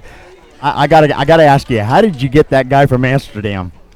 We don't recruit outside of our contiguous district, so a lot of these guys are coming to us through word of mouth. They can look up all they want about West Hills and find out everything they need to know. Fantastic. Well, good luck to you at the second half, Coach. Coach Cam Olson from the Falcons. Falcon coach back to you, Cam Gary. Olson. He seemed a little bit concerned about his team, and for our vantage point, their quarterback looked like they was right. Had a great first half. Certainly could have made a little execution on some plays better than others, but they're on the board 7-10. It's a very close game for the opener here. Coalinga, nice little town. It's out in the middle of some rolling hills all the way around us as far as you can see. And the weather's perfect for football today. We're looking forward to the second half coming up here in just a couple of moments. So Daniel Miller is going to be joining us back up here. We'll take a little bit of a break, and we will be right back on the Shasta Sports Network on XSSports961.com. Years, Hild Collision Center is still family owned and operated. It all started when Art Hild opened his first body shop in 1965. Today known as Hild Collision Center, the North State's most recommended full-service collision repair business. The Hild family is proud to continue business in this great community. Every year brings new changes in many forms, from new vehicle models, training and equipment, new technology in aluminum bodies and frames, computers, airbags, and Pearl Clear Coat paints. You can be assured that the team at Hild Collision Center are the best in class. The Hild Collision Center family would like to say thank you to the North Valley for trusting them with your collision repairs and allowing them to grow and support our community. Hild Collision Center on East Cypress Avenue in Reading. Online at hildcollisioncenter.com or find us on Facebook. Hild Collision Center, where you're always a satisfied customer. My name is Judy Teeter, and I'm the mother of 3 boys. My youngest, Joe, loves sports, music, and his youth group. One day, Joe asked me to drive him to school. We were going through a green light when another car ran a red light and hit us, killing Joe.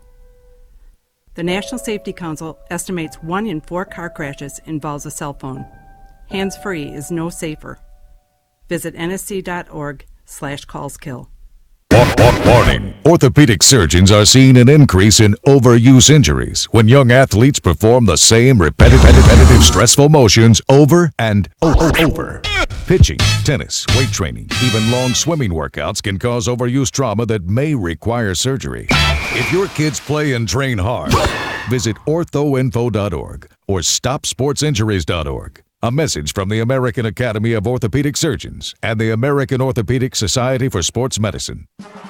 It's no surprise, Biggins Lighting has been lighting up Reading for over 45 years. They have an amazing showroom displaying the latest in designs and styles, a dedicated staff providing superior customer service, and the most affordable pricing in town. Biggins Lighting is your...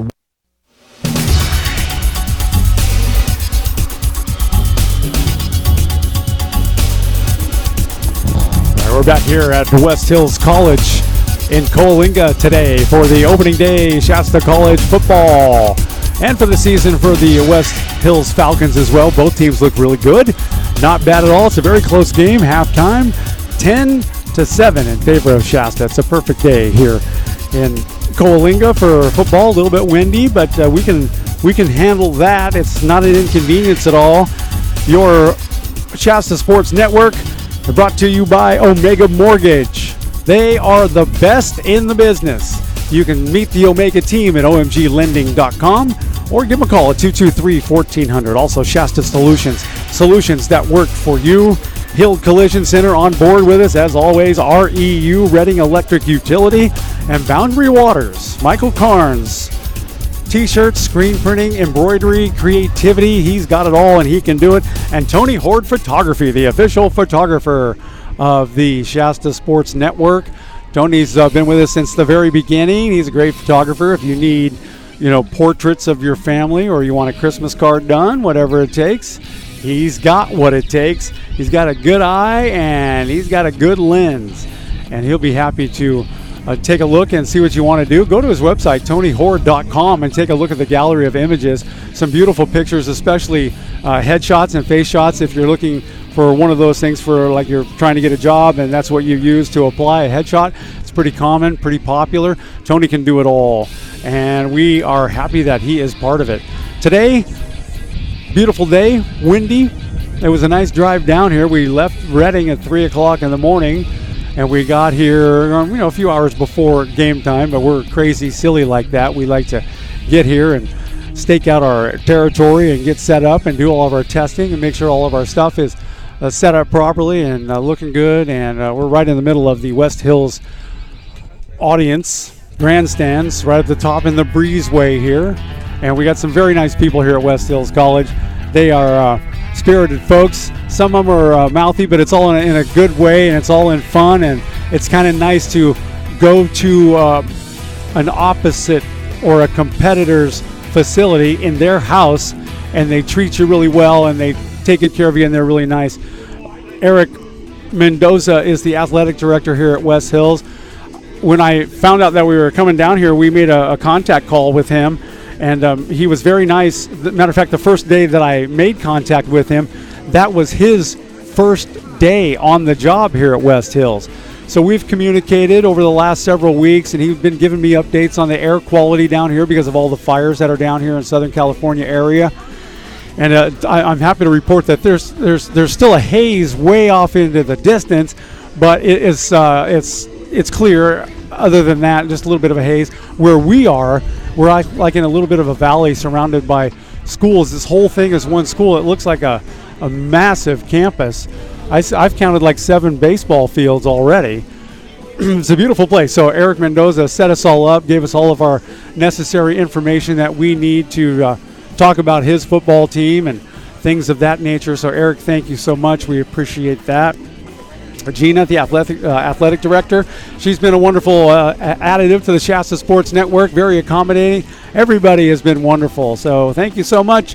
We appreciate that. We're going to take just a little bit of a short break, and then we'll see if we can go catch up with Coach Thompson. We're just going to play a little bit of music for you, and we will be right back on the Shasta Sports Network on XSSports961.com.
Nothing like a good little football music here on Saturday afternoon in Coalinga, California. The West Hills Falcons against the Shasta Knights.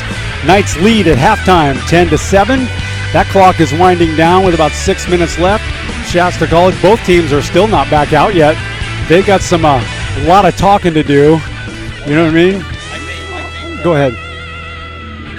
I think that Coach Olson's going to build on that momentum there at the end of the second quarter.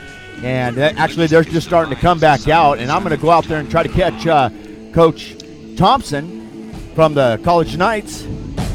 And I tell you what, those jalapenos are hot.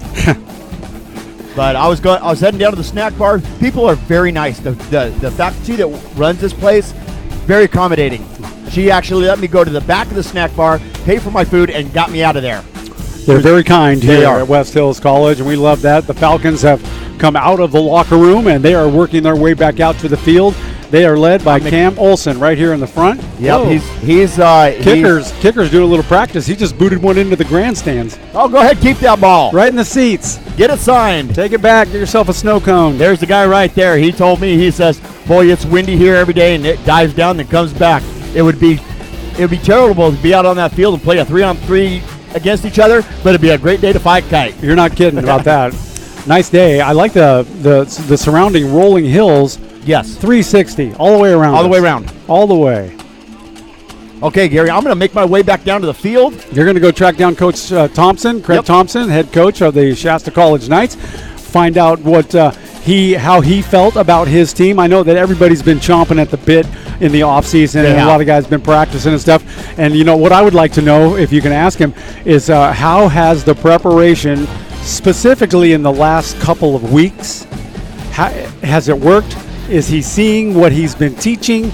And what is he? What can we expect from the Knights in halftime? And ask him the quarterback question too about Tim Naylor and the 15 of Ryan Pollard, because they're juggling them both. Yes. Are they both vying for that position?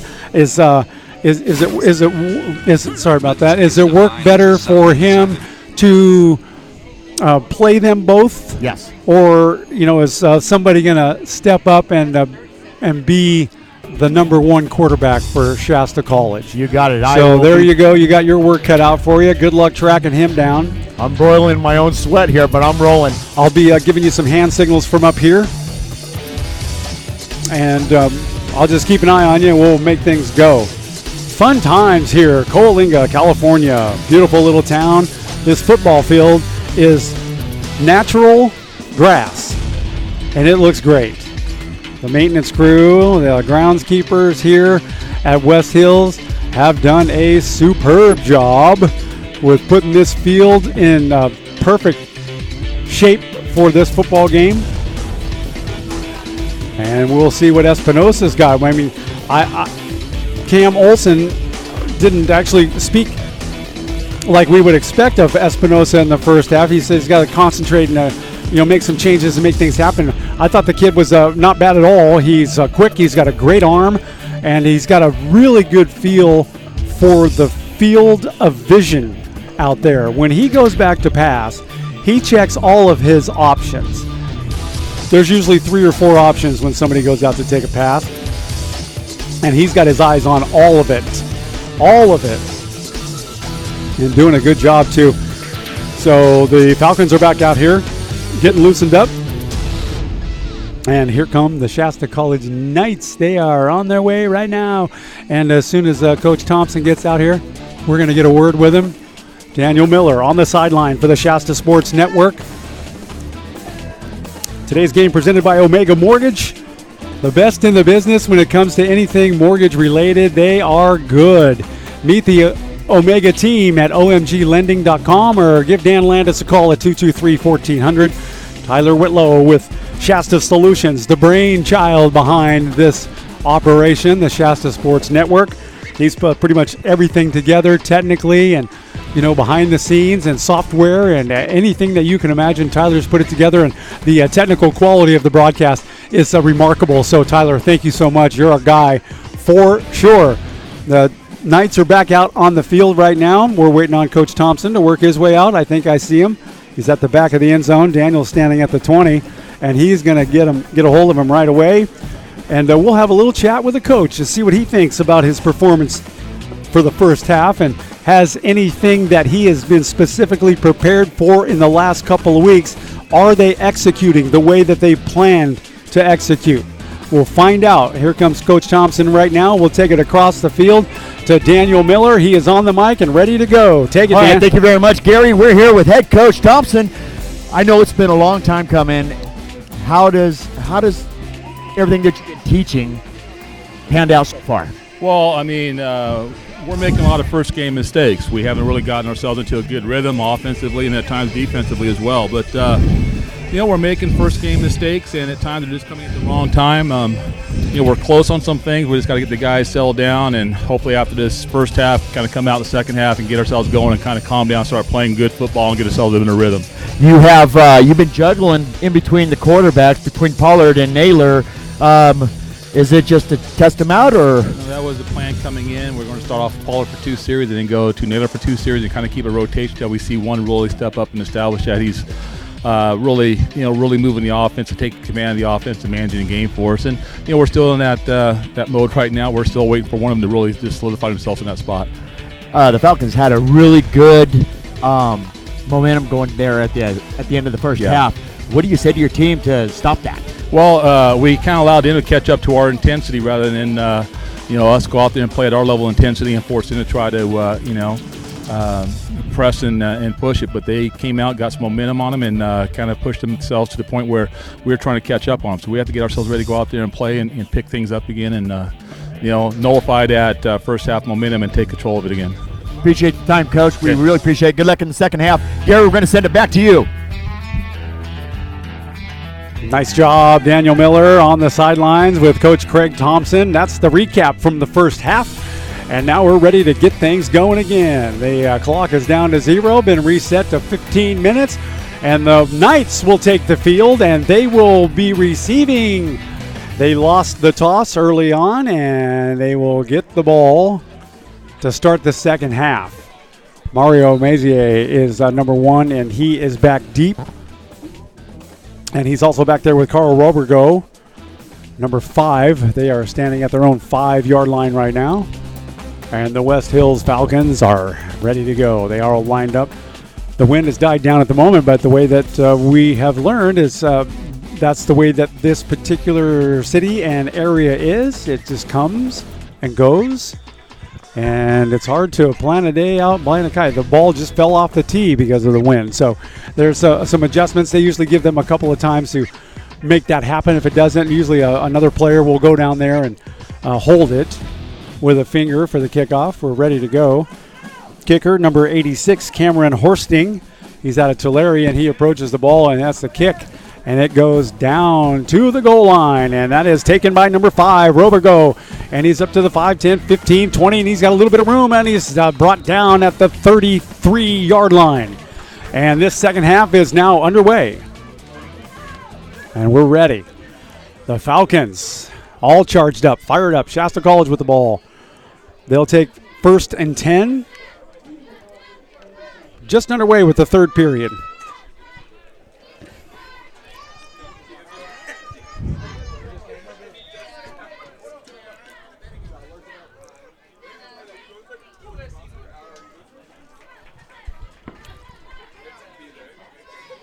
Okay, so Tim Naylor at quarterback right now.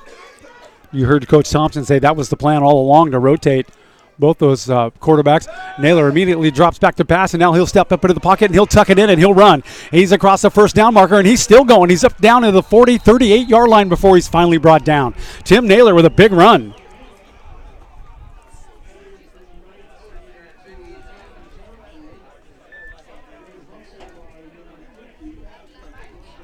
So that was easy for Naylor. But he decides to tuck that ball. He puts it down, and you're not going to strip that ball from Tim Naylor. And he had a sizable gain on that one, certainly enough for a first down. And they're over the midfield, and Naylor is back with the ball in his hands, and he'll hand it up right to the middle to Justin Hellier, and there's going to be a problem. Oh, he almost got by. He jumped over one guy and was taken down. Big gain. Not quite enough for a first down. It'll be second and about 1. Justin Hellier, former Shasta Wolf, number 20. doing good. He looks quick, real quick.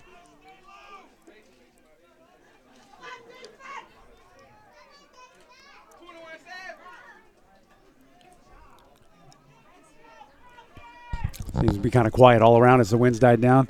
Naylor hands it off to Hellier one more time, and he gets outside of the tackle, and he's on the move. Justin Hellier, he's down to the 10, and he is finally brought down at about the 7-yard line. Justin Hellier making things happen early in the third period. Wow. Justin Hellier, he's charged up.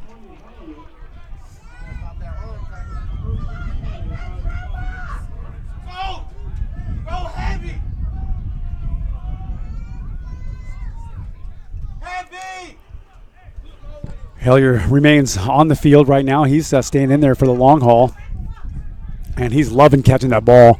You can tell every time he gets it, he's just really thrilled, and he's making things happen. He's in the backfield with Naylor right now. Naylor in the shotgun.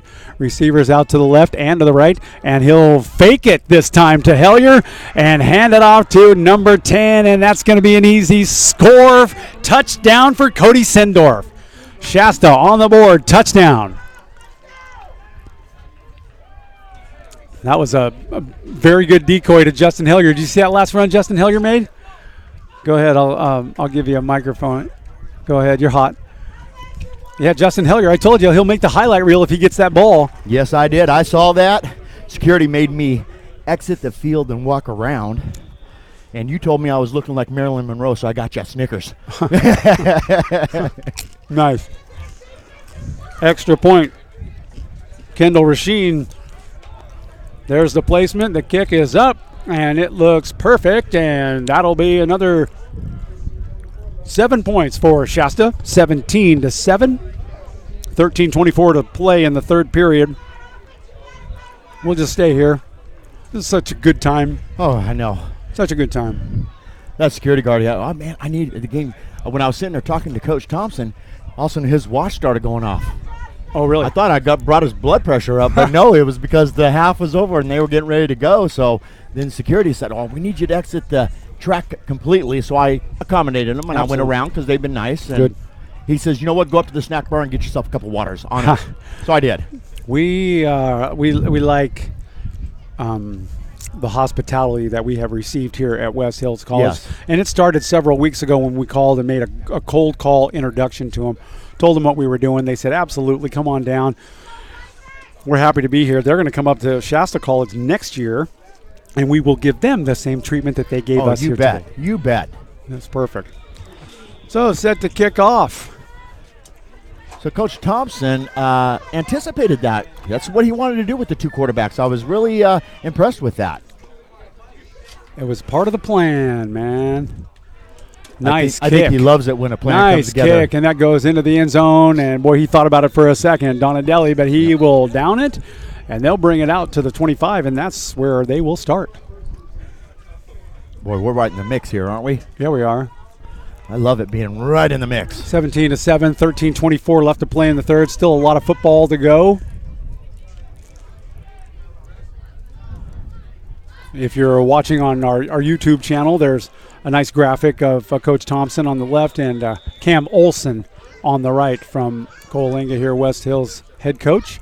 They've got a quite sizable coaching staff on West Hills. And when you get to this level, there's a coach for everything.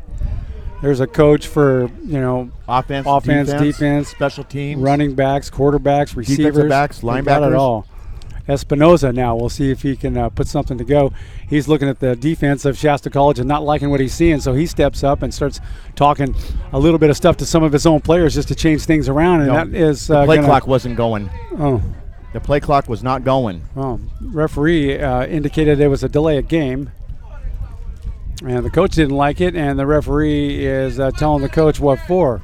But the clock wasn't even going. It was at 0 when they even spotted the ball. Huh. Well, they needed to reset the clock. There you go. So Espinosa, they got that all sorted out. It'll be 1st and 15. They gave him the 5-yard penalty. Man in motion. He's moving fast. He fakes it to him, hands over to the left-hand side, and that's Donadelli, and he's going nowhere. He went down immediately. Number 57 on the stop there, Austin Rosa.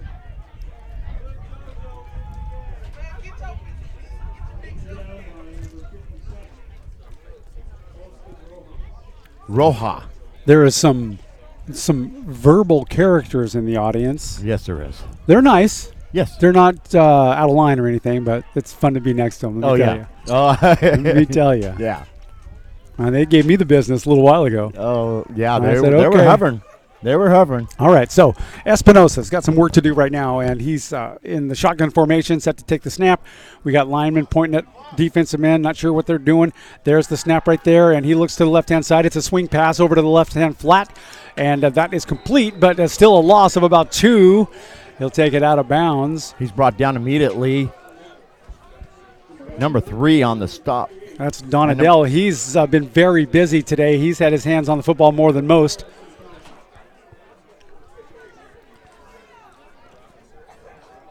(17-7) the score. We're in the third period. It's 3rd and 15 for the Falcons.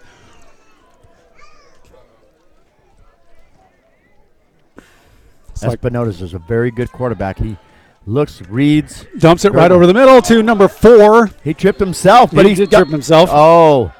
And Darius Casey, they're going to call him down. Yeah, because he was touched. Uh-huh. That was. He had some running room too, but he tripped over his own guy. Yeah, he did. I thought he tripped over his own feet. Where's that Snickers? Did you eat it? Yeah. Okay. I feel like Willem Dafoe. I'll just lick the jalapeno boat. That's funny. We'll accommodate you, but I needed a Snickers. No, good for you. My skirt was blowing up from the wind. I'm just glad I don't have a toupee. I'd be showing today. For sure. Okay, punting situation for the Falcons, and a flag comes out. And that's going to be delay a game against West Hills. They'll back them up even more. I think they purposely went to do that.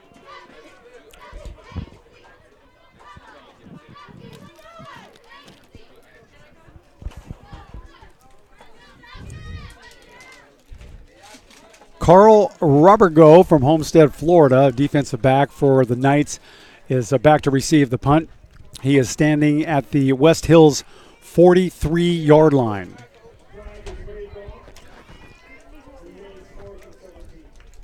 I'll tell you what, when I was down there waiting for Coach Olson, his staff, they're intense. They are intense. I can tell They got those headsets on, and they're yelling, they're screaming. Oh, they are intense. Okay, here comes the punt right now. Not a bad punt. It's almost a perfect spiral. It goes over the head of number 5. And Robert Go, and he finally picks it up after having to go backwards 10 yards to get it. And he'll go to the right-hand side, and now he'll cut back to the left. And he's got a host of guys of going to bring him down. And I swear he ran about 60 yards on that return and gained about 4. Number 33, Michael Jones on the stop. What a good tackle by Jones. So Shasta will have the ball 1st and 10. Clock is at 11:12 in the third period. 17-7 is the score. It's opening day for college football here in Coalinga. The West Hills Falcons playing host. Hey, Gary. Yes. I like college football. It's a different game. It's a whole different animal. Different timing, different everything. Naylor, hands off, right up the middle. Oh, he's still going. He got about another 3 yards just from the power. Is that Justin Hellier? Nope.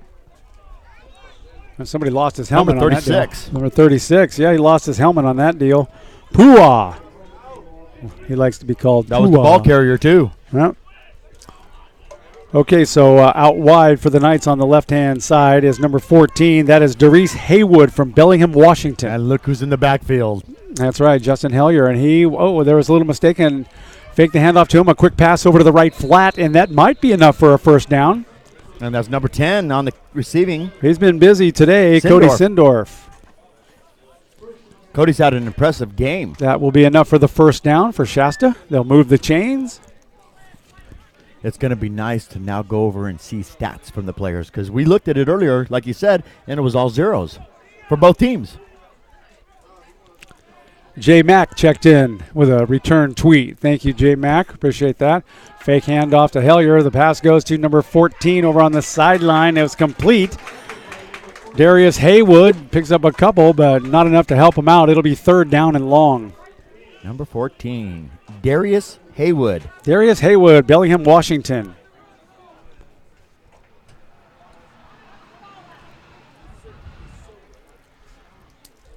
I know Tim Naylor is just dying to throw that ball. He's up over center, tight back right now. He's got a receiver out to the left, one to the right. And he fakes the handoff right up the middle, and he rolls out to the right-hand side, and he's looking way downfield. He's going to tuck that ball in, and he'll take it right across the first down marker, and he'll go right out of bounds. Nice run by Tim Naylor. It seems like Shasta just came out here and took that momentum away. I'll tell you what, when Tim Naylor makes up his mind to run that ball, he tucks it, and he goes. He's gone. He does not hesitate.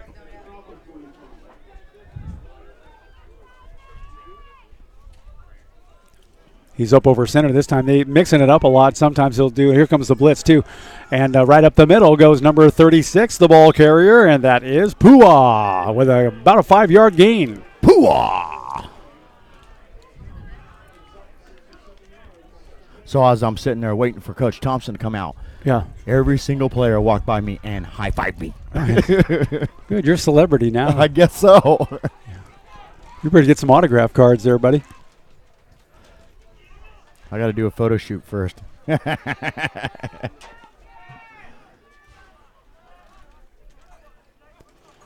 There's the snap, and that'll go right up the middle of Justin Hellier. He ran into a brick wall and bounced right off of him, and he's still moving to the outside. And Justin Hellier, he earned that one. He lost a couple, but man, welcome to college football, Justin. He bounced right off and did not hesitate. Went over to the left side, tried to make something out of nothing, and boy, that defense just... They're quick. Justin Hayden, number 14 for the Falcons, came up for the stop on that.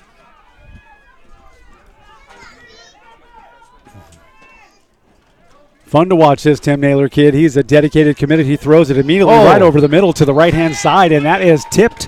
And an incomplete pass, number 57 on the stop. Lucas Rosa. Excuse me, Lucas Rouse. From another country.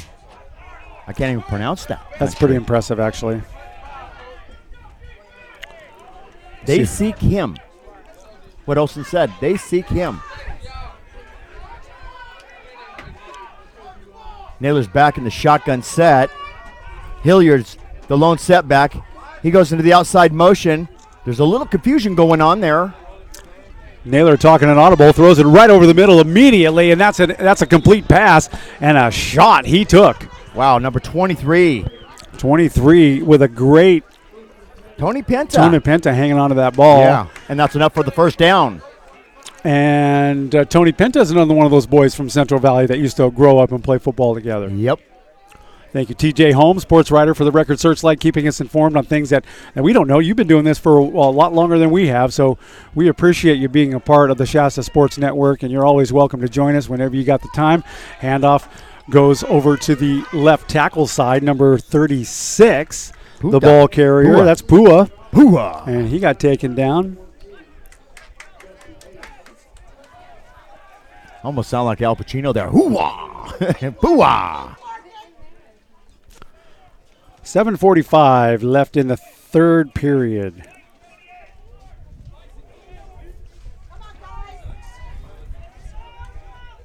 After we got done with the interview of Coach Thompson, he turned after I turned my mic off, and he says, "I think this is a great thing that you guys are doing." Sindorf had the ball for a moment, and he fumbled it. The pass right over the middle, and they might consider that a fumble and a pickup, and they do. Yep.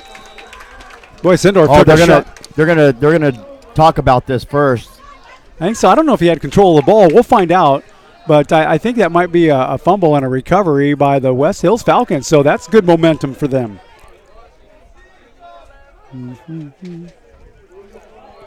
I have still yet to find out with the referees. They got this band around their wrist and it goes around their finger. Yeah, it's really weird. It makes them look like a little bit of a gypsy, right? Yes. So let me tell you what that's all about. Okay. They do that because it gives them slots where they can put their notes in it. Oh, and they can, because they keep track of timeouts and all that stuff. You see it all the time. It's been around forever. But it looks like what are those little gloves that ladies wear? You know what I'm talking about, right? Yes, I do. Okay, so you come out in a little teddy and some of them gloves. That's what they. That's right. That's what they look like. But those are designed to have their little information cards and tucked in them, and they're right there at the ready, and they're right there at their hands. So that's how that worked. They're marching the ball a little bit more down towards the Shasta side of the field. So I didn't catch the flag or what they saw on that, but they will move the Falcons out to their own 40-yard line, and it'll be 1st and 10 for Espinosa. I think there was an argument there that he did not have control and got in a little more trouble there. Oh, very nice. Okay, so 1st and 10, quick pass over to the left-hand side. That's incomplete. The receiver wasn't even looking. No. And it was almost picked off by number 7 of Dion Page. Neon Dion.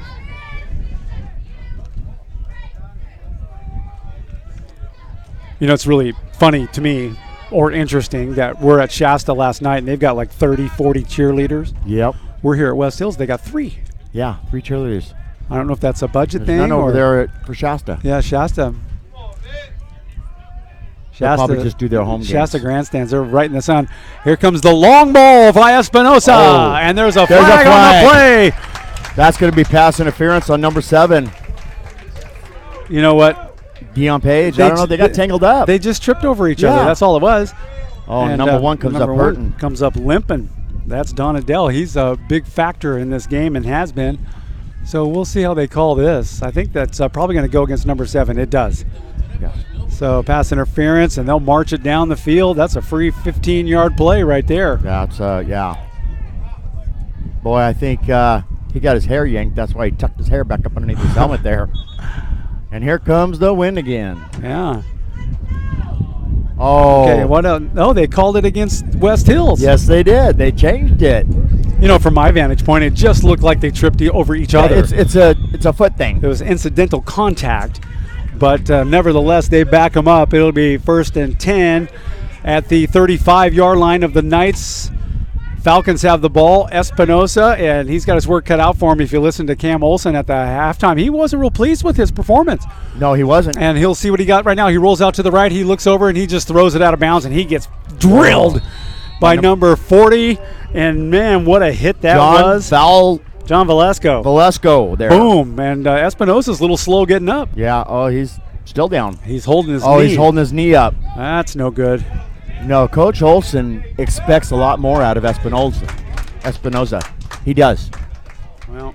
And now, Coach Olson doesn't look happy at all. Oh, yeah. He's in pain. He is in pain. Well, you never like to see anything like this happen.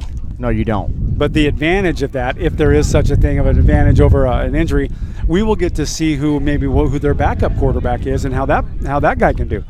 He better be ready to perform too. Yeah, Espinosa, he's been very active. His agility is remarkable. He's fast. He's got a great arm. But the most impressive trait from Espinosa is when he goes back to pass, as you know, Daniel, there's usually 2, 3, or 4 options out there. Yes. And he reads every one of them. Yes, he does. And then he makes a decision. And that's hard to do when you got a sea of green coming at you. Yeah, but when and on the same side, Naylor, I've seen him when he drops back, his eyes are focused on one person and one person only. He's already got his mind made up of where he's going.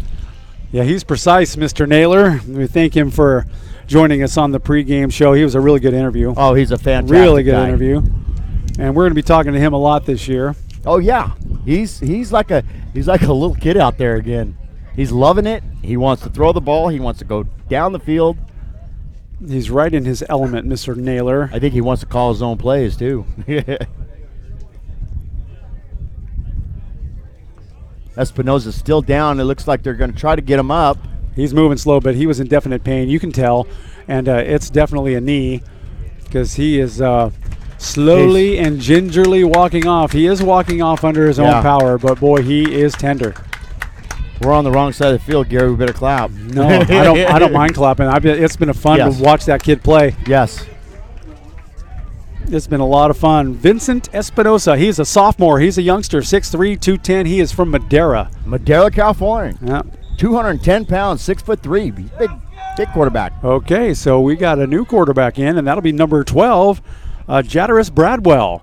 He'll take his first snap, fake the thing, and he will avoid a tackler. He's got 3 on him, and he throws it away. Incomplete. Well, welcome to game 1 of the 2016 season with 3 Knights in your face. Yeah, welcome, freshman. He's 6'1", 205 pounds from Tallahassee, Florida. Wow, a lot of Florida players. Yes. A lot of them. Jatarius Bradwell. Jatarius. Great name. I love some of these names. Some of these names I've never heard before. Oh, legal man downfield is what they're calling. Well, you know, when a quarterback gets into a scrambling situation like that, a lot of those linemen do go downfield. Oh, they declined it. Okay, well, that's a little bit different. A little bit different. There's a quick shot of the scoreboard that we produced for you here. And they'll bring on the punting team. Cameron Horsting has been a busy kicker today. Yes, he has. He does kickoffs, he does punts, he does extra points. He's pretty solid. He's got a good leg on him. And see, this is what I like to see. The punting team is an entire whole team that goes out. Yes. Offense comes out. Yep. That's the depth that you can have when you have so many players. And I'm sure coaches appreciate that a lot because, you know, this is a tough physical game. People get into this and you can get hurt real easy. Oh, yes, you can. This is a physical game. You better be ready. It's all about toughness. Have we said hi to Tony Hort Photography? I have early. I hope he's listening. Him and Wendy hanging out on a Saturday in beautiful Reading. Also, I want to say hello to Andre Faircloth again. He just said we had cut out and he lost us, but we're loud and clear up in Reading and sounding good on the Shasta Sports Network.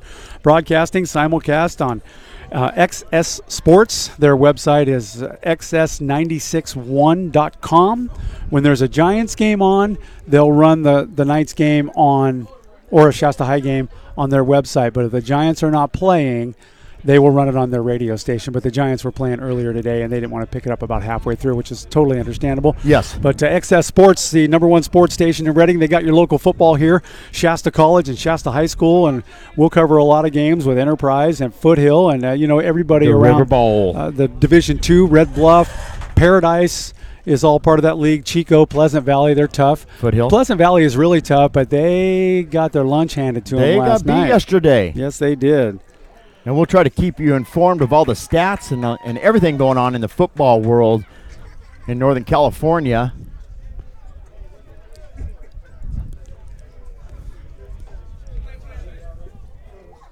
That's the number of people who are tuned into us right now. All right, so the penalty was declined. The lady referee, I love it that a lady, see, remember we talked about this earlier this week. There's a lot of officials out here, like 6 of them. The one in the white hat is the boss. Yes. And there she is right there. I love seeing that. The white hat. That's her. No, she is. There might be 2 of them.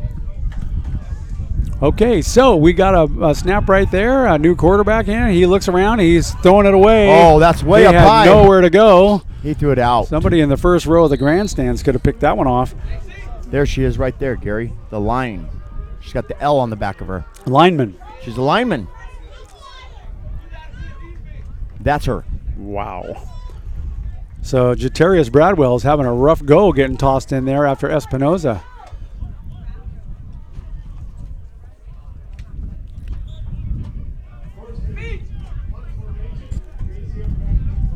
Six minutes and 48 seconds left in the third period. Mario Mazier, #1, back deep to receive the punt. He's standing at his own 10-yard line.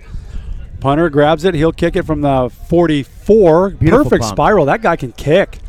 And it takes a little bit of a bounce. Mario's just going to totally stay away from it, and he'll let it drift all the way down near the goal line. That'll be about at the 7-yard line, and that's where the Knights will take over with 6:38 to play in the third period. Knights lead 17-7. I tell you what, we've seen some good kicking today.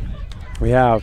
Their kickers on both sides, perfect spiral. Yes. There's nothing like seeing a good kick that looks like a good pass, right? I bet you Coach Hunsaker's listening, and he's like, darn, I wish I was there. Yeah, J.C. Hunsaker, head coach of Shasta Wolves. We enjoyed your football game last night, and we're looking forward to your game against North Medford next week. It was good to see your offense come alive from the first play. They have won their first 2. They'll have a home game And then not too far down, we have West Valley after that. And then I think it's September 30th. We go to Reno, Nevada to play DeMonte Ranch. I'm waiting for Pleasant Valley to come to Shasta. Ball carrier goes right up the middle. Not much of a gain, maybe 1 yard. I want to see Justin Hellier get back in there. Some Knights moving up a little slowly. Here he comes. He's coming in right now. Hellier's back in. Hellier just looks fast. He just looks fast. Number 67 of the Knights getting up a little slow. Charles Sadaraka. Hellier's the lone setback. I saw him looking at his wrist, reading the play that's being called. Yeah, Ryan Pollard now the quarterback who's in. Number 15, he's in the shotgun formation. He's got Justin Hellier right behind him. Look at Justin Hellier. He's ready to go. And it's a pass play over to the left-hand flat, and that is incomplete. It was attempted for number 2. Yeah. Ray Lovett. Ray reached for it. Ray missed it. It was a little overthrown, yes. And even if he would have caught it, he most likely would have been out of bounds. Now keep in mind, you only need 1 foot inbound on the catch at this level. That's right. All these rules. I got to stand up. And it's still a contact sport. That's right. Pollard takes the snap. He's looking to pass right away. There's a flag on the play, and the whistle blows the play dead. That's normally a false start. Boy, number 2 was like 20 yards down the field already. Well, your headlines woman right over there. Yep. She made that call. That was a good call. Probably was a false start. They've not given the indication on that yet. Man who caused the false start is jogging off the field right now, number 2. Yeah, he was like 20 yards down the field. They'll back him up. That 5-yard penalty will take him back to about the 3-yard line. And that's where they will go to work. It's 3rd and 14. Justin Hellier would be a good thing to go to right now if he could get around the outside and make something happen. 2 receivers on the left. He's back to pass, and he's looking deep, and he's pointing to him to go for it, and he throws it way over the edge. There's nobody around, and that is incomplete. It'll be 4th down. Good defense. Very good defense. Defensive stand there for the Falcons. He had the whole defensive line coming in. Oh, special teams getting busy. Still 17-7 favor of your College Knights. 5:44 to go in the 3rd period. Still a lot of football to play. Boy, this is going to be a tight punt without stepping out of the back of the end zone there. He's only got about 6 yards to make something happen. Play clock's down to 4 seconds there. 3. Better say, he just gets it off. Not a bad kick either. No. It goes out to the 35, takes a bounce. They pick it up at the 48, and he is on the move. Yes, he's going. West Hills, he's got room to move, too. That is Donadale, and he is down. He's out of Ran bounds. out of bounds. At the 8-yard line, Gary. He's inside the 10, probably about the 9-yard line, and that's exactly where they'll spot it. I tell you what, if I had to pick right now, that guy would be the player of the game. Oh, yeah. Donadale, he's been busy. Donadale has been busy all day today. I was trying to spot Espinosa and see where he was on the sideline and see what condition he's in. Boy, this crowd sure loves their college. I'll tell you what, with a knee, even a slight injury to a knee, you've ever had a knee injury? Oh, yes. Boy. Yeah. Talk about a whole new world. Even the slightest one, it's like a hamstring, if you get about halfway better and then you pull it again, it hurts worse the second time. Actually, if you re-injure it. It's like biting the inside of your cheek, which I did 3 times the other day. Just wanted to give up. There's the snap. It's a handoff right up the middle to number 4, Darius Casey. Oh. And Casey's piled up at the line of scrimmage. I believe that's number 52 on the stop and just drove him backwards. I saw 55 in there for Shasta. Willie Mitchell. He's a big dude. Willie Mitchell, 315 pounds, I'll say. Yeah. Just drug him right back. Well, look who's back at quarterback. Little Mr. Espinosa. Okay, that's good to see him back. Yeah, they got his knee all taped up. He's a tough kid. Oh, it is all taped up. He's ready to go. Yeah, he's in the shotgun. He'll take that, and he'll immediately go back to pass to it right over the middle, and that's intercepted. And that is on the run, and if he's got wheels, if he can beat Espinosa. Oh, Espinosa's hurt. having a hard time with the knee. That's number 5, Carl Robert Go, and he goes all the way into the end zone. Touchdown, Shasta. And he'll get the penalty for celebration. He did a flip in the end zone. But I'll tell you what, there's no flags back down here. No.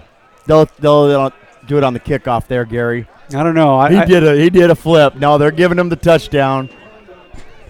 Unsportsmanlike conduct in the end zone. He was celebrating. He did a complete somersault. Yes, he did. He did everything but the icky shuffle on that one. What a great run back. Number 5 intercepted. Carl Robert Go out of Homestead, Florida, and he took it about 90 yards. He actually grabbed that about the 5-yard line. That's a 95-yard run return. It's a big day for that kid. You know what? If I intercepted one and took it back 95 yards, I'll take the celebration penalty. Oh, you bet I would. I would not hesitate. They march it off on the kickoff. I would do the Billy White Shoe Johnson dance. I remember Billy White Shoes. Who doesn't? Nice job.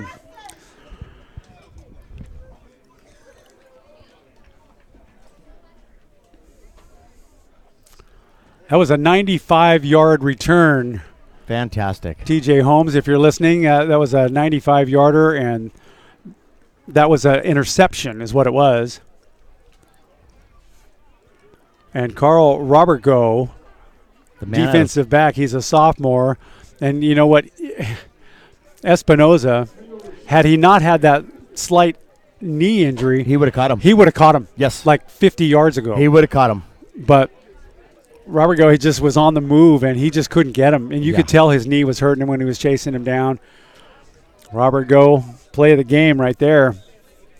Big one, 23-7. It'll be 24 if they make the extra point right here. They're stretching them right down there, aren't they? Is that Espinoza down on the ground? Might be. Kick is up, and it's perfect. It's good. So that'll make it 24-7 with 4:37 left to play in the third period. We'll be back in a moment. This is the Shasta Sports Network on XSSports961.com. Timeout! Okay, guys, Summers really had his bell rung and could have a concussion. I'm pulling him out for the game. Rodriguez, you're in for Summers. Come on, Coach. It's just a ding. I'll shake it off. Yeah, he's tough. Plus, we need to win this to make the playoffs. Listen, we're a team and we need to look out for each other. Concussions are serious.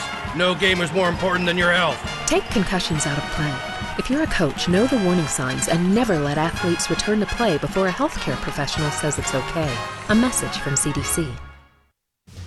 When you choose Hill Collision Center, you have the option to receive text or email updates as your vehicle goes through the collision restoration process. Read customer reviews and see before and after photos online at hillcollisioncenter.com.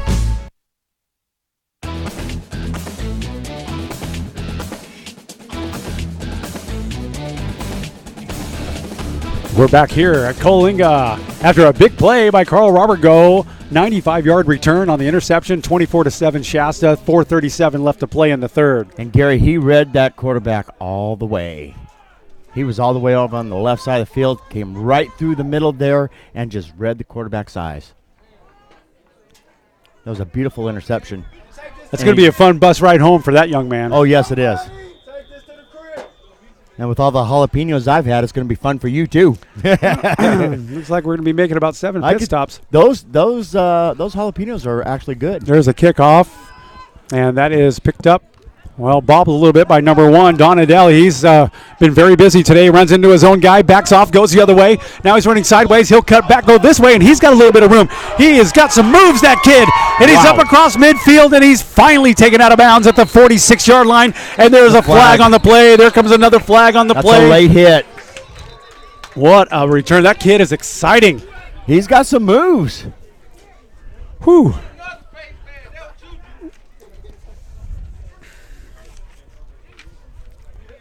Coach Olson's right there in the mix. He is may have upset. been a little scrum right there in the middle. I'll tell you what, if I was going to do a late hit, I would not do it on the opposing team's side. No, Donadell is on a knee here, and he took a shot. Yes, he did. At the last right there.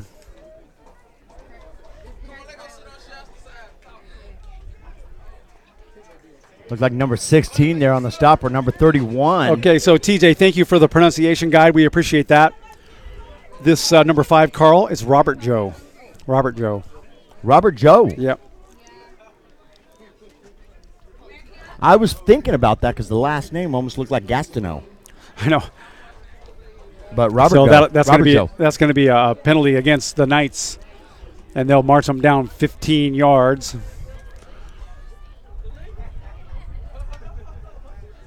Number 1 still out of there. Tell you what, if this network takes off like we expect it to, we might just make an offer to TJ Holmes to be on our team. How about that? I think so. How about that? I think that's a good idea. Got a statistician, a reporter, a writer. We got a photographer. We have announcers. We've got crew people. We need a grip. Espinosa throws it right over the middle, and it's incomplete. And that kid took a shot, number 16. He got lifted, DeAndre Abram. That's one of those where you get flipped over. Yep. Where you're so disoriented, you don't know where you're going to land, and it usually lands on the side of your back, and it knocks the wind out of you. I'm surprised that kid got up so quick. Yeah, he's on his way to the sideline. Yeah, he's moving a little slow. Oxygen. It's good to see Donadelli back in there. Yeah, 3 receivers wide to the left, 1 all the way onto the right-hand side, and Espinosa, number 8, is backing quarterback. And his knee seems to be not bothering him at the moment. He's got pressure, and he's going down. That's a big sack and a big loss. Number 40. What a good move by that gentleman right there. John Valesco. Big sack. Nice. I better update my scoreboard before your darling girlfriend jumps my case. It's all right. Lori, I miss you, and we'll see you tonight. Stop it with the sappy stuff. This is football. This is football. And guess what? We got more football tomorrow. There ain't no I love yous on the football field. Oh, no. 24-7 the score, and back to pass, and he's looking way downfield. He throws it over the middle. Nice catch. I am amazed how that kid hung on to that ball. Number 15, Devontae Robinson hung on to it. That was a John Elway pass. That was a bullet pass right in there. And we found out why you like the jalapenos so much. They were good. I don't even think he caught that ball. I think it stuck right in the middle of his pads.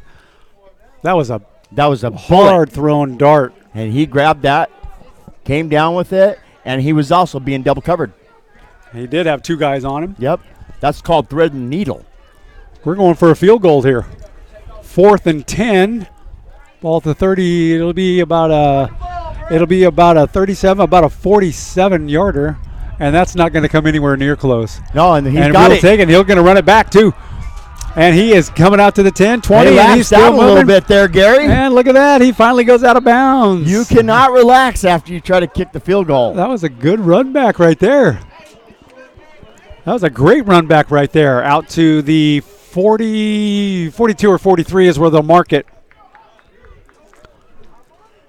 2:41 left in the third, 24-7 Shasta here at West Hills College in Coalinga. Beautiful day for football. And, as not really difficult as that wind has been really nice. Yeah. Really nice. It's actually dove down a lot. Okay, what do we got? Tim Naylor back in the field. Naylor's back there. He's got 2 backs in the backfield right now, and he will hand it off right up the middle. And he's got room to move, and look at him go. He finally brought down number 24 on the ball carrier, DeMarco Grayson. Big gain, and enough for another Knight first down.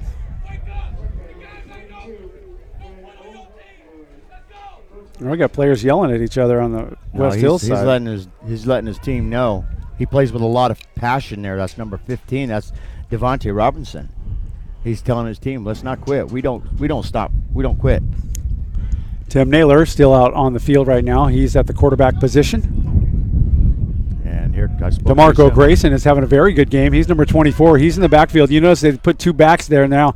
They'll probably start, working on burning some time off the clock. They're going to burn some time, and they're going to try to wear this defense down. There's the handoff one more time to Grayson, number 24. He cuts in, bobbles the ball, picks it back in, tucks it in. Wow. Big gain, about 7-yard gain. A little shy of the first down, but good run by Grayson. That ball kind of slipped out of there. He just grabbed it right back in, curled it in, and went down.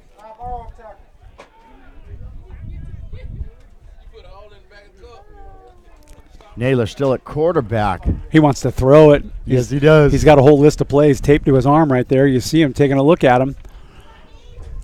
Got two backs in the backfield. He's looking at Coach Thompson going, really, I got to run it again? Yeah. And they'll do it. They'll hand it off one more time to Grayson, and he'll take it over to the left-hand side, and he'll have enough for the first down, but take it out of bounds shortly thereafter. 1:14 left to play in the third. 24-7 is the score. Knights lead, and here comes Justin Hellier. Want to see that kid get the ball. I want to see him do some great things like he did last year for Shasta High School. He was on every single highlight reel last year. Yeah, he was.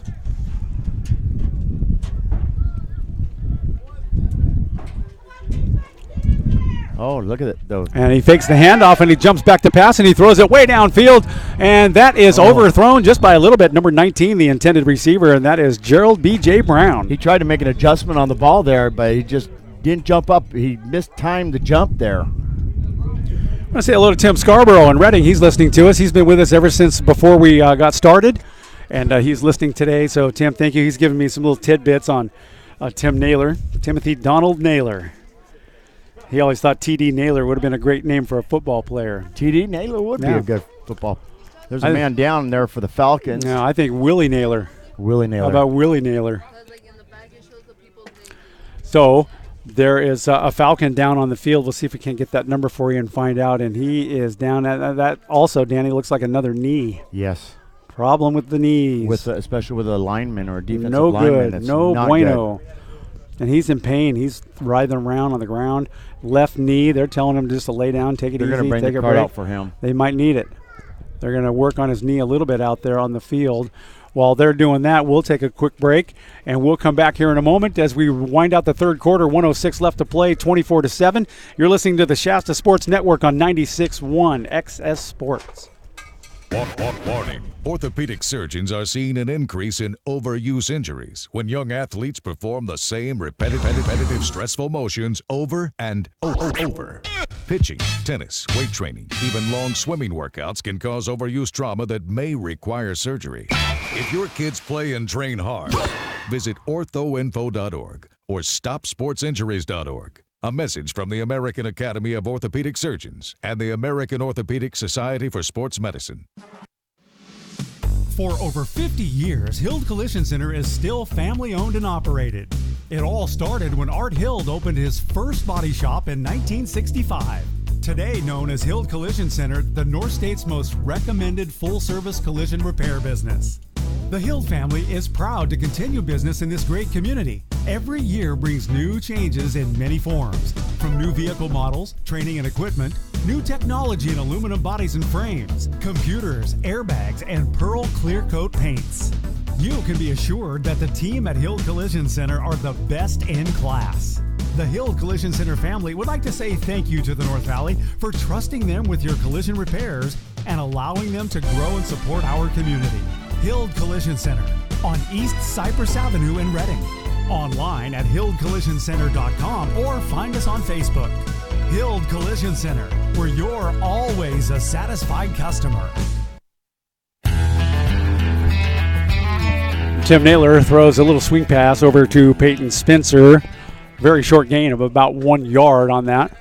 Good defense there by the Falcons. Shasta right back up on the ball. Clock is ticking. 37 left in the third period. 24-7 the score. Naylor's still in there at quarterback, and he's back to pass. He looks over to the left-hand side, and he'll throw it over to Justin Hillier. What a great catch by Justin Hillier. And he's on the move. 20, 15, 10, 5, touchdown. Justin Hillier making the highlight reel. Touchdown. Look at he handed the ball to the ref. He kept running. He's still going. Welcome to college football there, Justin. Wow. Look at him. He's slapping every player. He's a happy boy. 36-yard run after the reception for Justin Hillier. And, man, you like to see that kid do something like that. He was high school last year. He's at Shasta College this year, and that just lifted him up. Yes.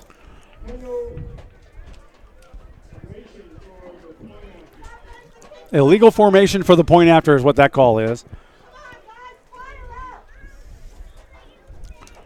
Well, I'm going to give him my first Justin Hillier tweet of the day. Set to go for the extra point right now, and here comes the snap. They'll mark it down. The kick is up. It's perfect. It is good. And that's going to be make that 31-7 in favor of Shasta with 21 seconds left to play in the third period. 31-7 the score. Justin Hellier coming up with a highlight reel. Like it. Robert Brown, the fourth, was the player that was injured when we went to the break. He got up off the field on his own, but he is underneath the medical tent right now, and he looks to be in a lot of pain. No good. Well, you know, when you're in the defensive line there and you're getting smacked from the left and the right side, and sometimes when your foot gets planted down there in the grass and somebody comes in on the side, your leg doesn't bend that way. It's not supposed to bend that way. It bends the other way. Like Napoleon Kaufman. And that hurts. Yes. Freaky things happen in a contact sport. Look at Joe Theismann. What happened to him? Yeah. Things happen. If you can't take the heat, get out of the kitchen.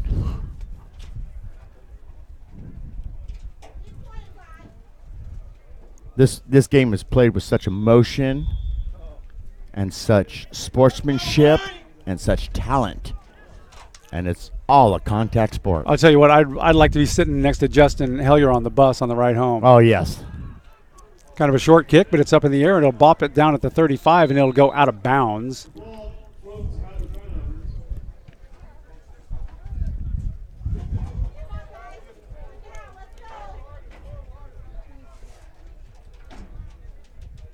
(31-7), 21 seconds left in the third period.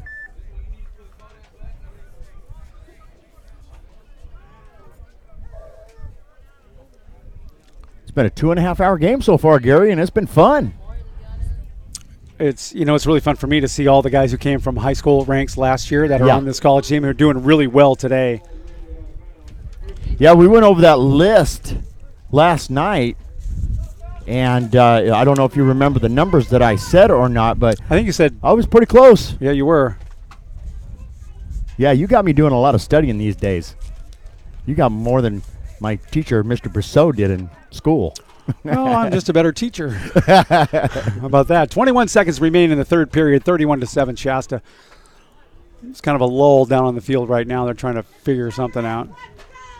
There seems to be a little bit of confusion on the part of the referee at the moment. Ball went out of bounds. There should be a penalty on it. Now they move the chains. The chain gang finally moves. 21 seconds left in the third period. Clock showing down to 10. Espinosa had a guy in motion. That's number 7 of Brandon Sanchez. He'll take it around the outside. He'll go nowhere and be ran out of bounds right about the 40-yard line. I think the scoreboard operator fell asleep because the clock is still at 15 seconds. Well, this scoreboard operator also is flailing. I am not going to be allowed at your house for 3 weeks now. 31-7. There we go. There goes the clock. It's moving now. Oh. Pass complete to Darius Casey. He's been a busy guy today, and he'll take it over the 40-yard line to about the 42. It'll be third down. What a fantastic stop by John Valesco. That's at the end of the third period here, Gary. That's it. Clock runs out in the third. And the score right now is Shasta 31, West Hills 7. They'll switch ends. We'll take a quick break, and we'll be right back. It's the Shasta Sports Network on XSSports961.com. Timeout! Okay, guys, Summers really had his bell rung and could have a concussion. I'm pulling him out for the game. Rodriguez, you're in for Summers. Come on, Coach. It's just a ding. I'll shake it off. Yeah, he's tough. Plus, we need to win this to make the playoffs. Listen, we're a team and we need to look out for each other. Concussions are serious. No game is more important than your health. Take concussions out of play. If you're a coach, know the warning signs and never let athletes return to play before a healthcare professional says it's okay. A message from CDC.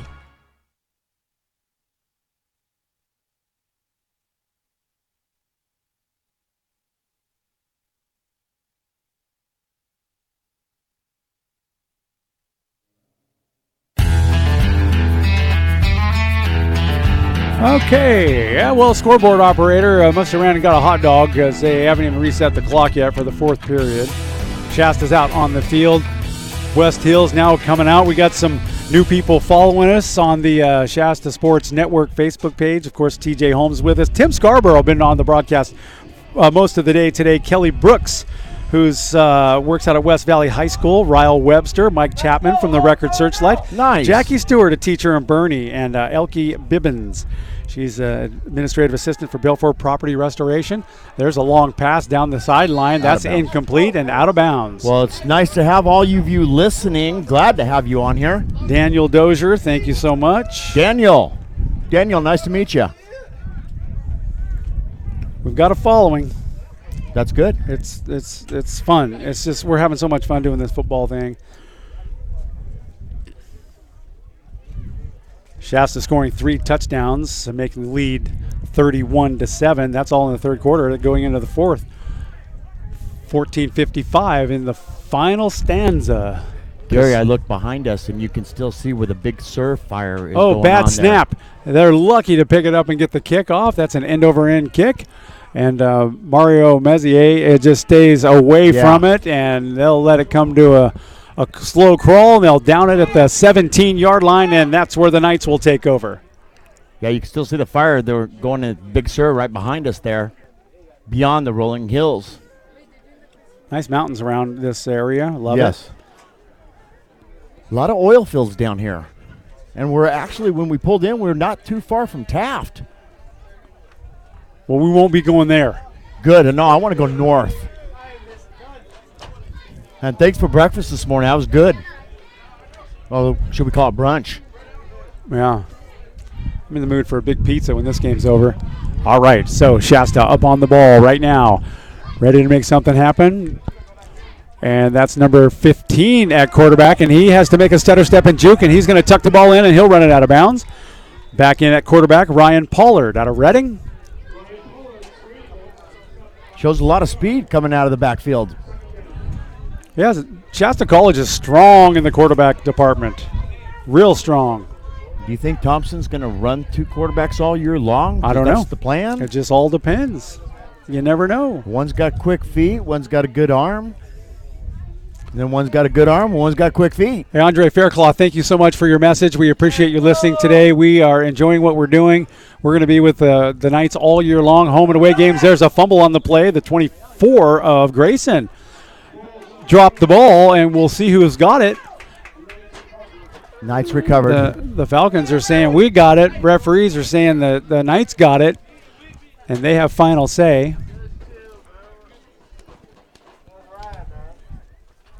We have a great vantage point here at the 45-yard line. I've been staring through a big bouffant hairdo for about 20 minutes now. I had to look through, see what I'm looking at. But everybody's just really kind here in Coalinga. They'll come up to Shasta College next year, and we will make sure that they feel welcome like we did. Okay, so that's a handoff. That's a fake handoff up the middle and to number 6 around the outside. Wow. And that's Bernard Brown, and look at him go. Bernard Brown finally brought down at the midfield down to the 44-yard line of West Hills. Good run for Shasta. That was so good, and I actually thought 24 had the ball. That's a good fake. Yes, it was. That's a great fake. I didn't know David Copperfield was down there on the field. Yes. 24 acted like so much that he had the ball. I actually thought he fumbled it there. But as soon as he got tackled, he pulled his arms out like that. All right, Pollard takes the snap, hands it off right up the middle. That goes to number 24 of Marcus Grayson. Grayson picks up about 5 yards on the play. He'll be the last one off the pile at the bottom, and he'll come out limping a little bit. And look who comes to the backfield, 20. Oh, Justin Hellier's back in the mix. How Love come you that. smile every time? I know, because I know there's something coming if he gets his hands on that football. He's just one block away from being in the end zone. And man in motion, left to our right. Pollard now takes the snap, and he will fake it to Hellier and throw it out to the right side. That's a complete play to number 80 of Vernon Allen. Allen gains a few. There's a flag on the play. He's close to the first down, but I don't know if he'll get it. That's going to be a face mask on the Falcons there, Gary. That's no good. Referee is discussing it with his official staff. And here comes the call. And that's going to be a holding call against Shasta. Huh. So much for your face mask. So they'll march them back a little ways.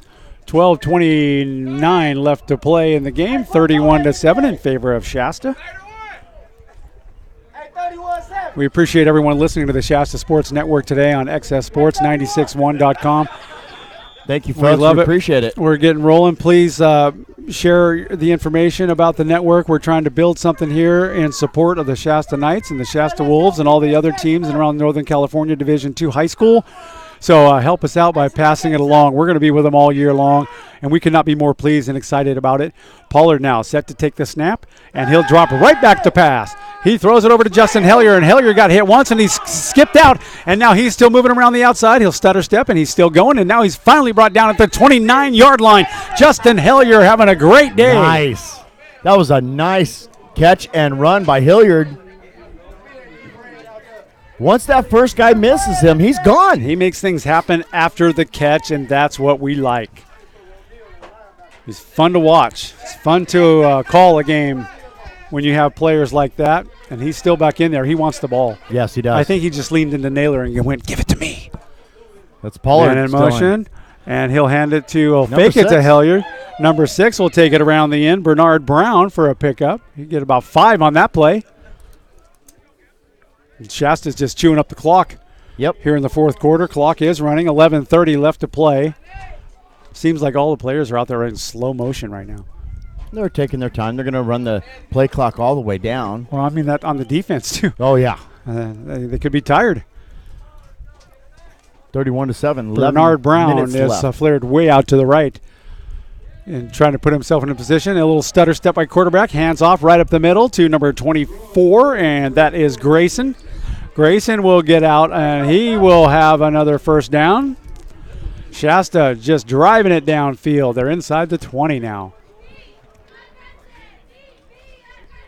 We're about 3 minutes away from the frustrating setting in on the Falcons here. Yeah, that's when the personal foul calls come out. Oh, yes. That's when the unnecessary roughness calls come out. Unsportsmanlike comes out. Yep. Frustration is a terrible thing. It is a terrible thing, but you play this game with such emotion. Pollard now set to go. He's got three receivers all the way on the right-hand side, one on the left. And he fakes it up the middle to Grayson, and back he goes to number 6. That's complete. Bernard Brown, but he does not gain anything after the catch. He got spun around and brought down by number 44, Joshua Parks. Joshua from Baltimore, Maryland. That's weird that Coach Cam Olson said they don't actively recruit. No, they look on their website and they ask to come and visit the school. Wow. I just had to find out how he got the guy from Amsterdam. No kidding. All right, Pollard now set to make something happen. It's second and about 9 for the Knights. He's back to pass. He's looking right over the middle, and he's got a guy out in the flat, and that's complete. Oh, and he just dropped the ball after he got hit. And they're saying not even a completion. He juggled it too much. Ray Levitt could not control that. He got hit pretty good, and it coughed up the ball, and that's an incomplete pass.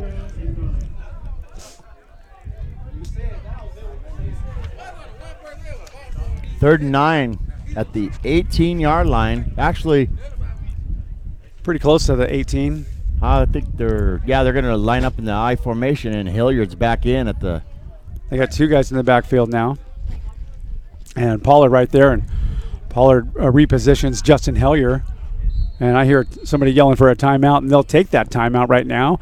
And I believe that is a timeout called by the West Hills Falcons. So 31-7, 9:54 left to play. Let's take a quick break and we'll be back. It's the Shasta Sports Network on 96.1 FM. You can now see before and after pictures at HillCollisionCenter.com. Professional grade repairs and satisfied customer reviews. Watch a free virtual tour of Hill Collision Center's state-of-the-art facility. See it online at hillcollisioncenter.com. It's no surprise, Biggins Lighting has been lighting up Reading for over 45 years. They have an amazing showroom displaying the latest in designs and styles, a dedicated staff providing superior customer service, and the most affordable pricing in town. Biggins Lighting is your one-stop shop for lighting, fans, fixtures, bulbs, and more. Looking for that special deal? Check in regularly for discounted and blowout items and ask about their internet price matching. Biggins Lighting, located on Pine Street just up the road from Lulu's in downtown Reading. Biggins, lighting up Reading for over 45 years. Well, Biggins Lighting maybe have lightened up the city for 45 years. Justin Hellier's been lighting up the football field the last 45 minutes. Yeah, he has. Pollard, he's set to take the snap. He does. He's looking over to the left-hand side now, right down the middle, and he's got a guy, but it's broken up at the last second. That was a great defensive play. Flag coming out on the play, number 20. Demetrius Henderson. Yeah, Demetrius Henderson with a great defensive play on that pass. What's the flag? I wonder if they're going to get Demetrius for having his hand out. Yeah, he's holding his hands out like, whoa, you got to be kidding me. That was a great defensive play, but you have that arm underneath the receivers. It's really funny because defenders tend to become actors. When something like that's happening, their hands are in the air. Well, I didn't touch the guy. Hey, you did everything but tie his shoes is what you did. Sometimes they're a little lax on the on the coverage. If you're just holding them within distance, that's okay. Yes. But if you give them any kind of a jog or a bump, they're going to call you for that every time. You got 5 yards to do anything you want to do with the guy. You can get his phone number, but after that 5 yards, you can't do nothing. Don't touch him. That's the rule. All right, we'll watch them closely. Pollard is right up over center. Handoff goes right up the middle to the powerhouse, number 36. He gets a couple of yards. That's Pua.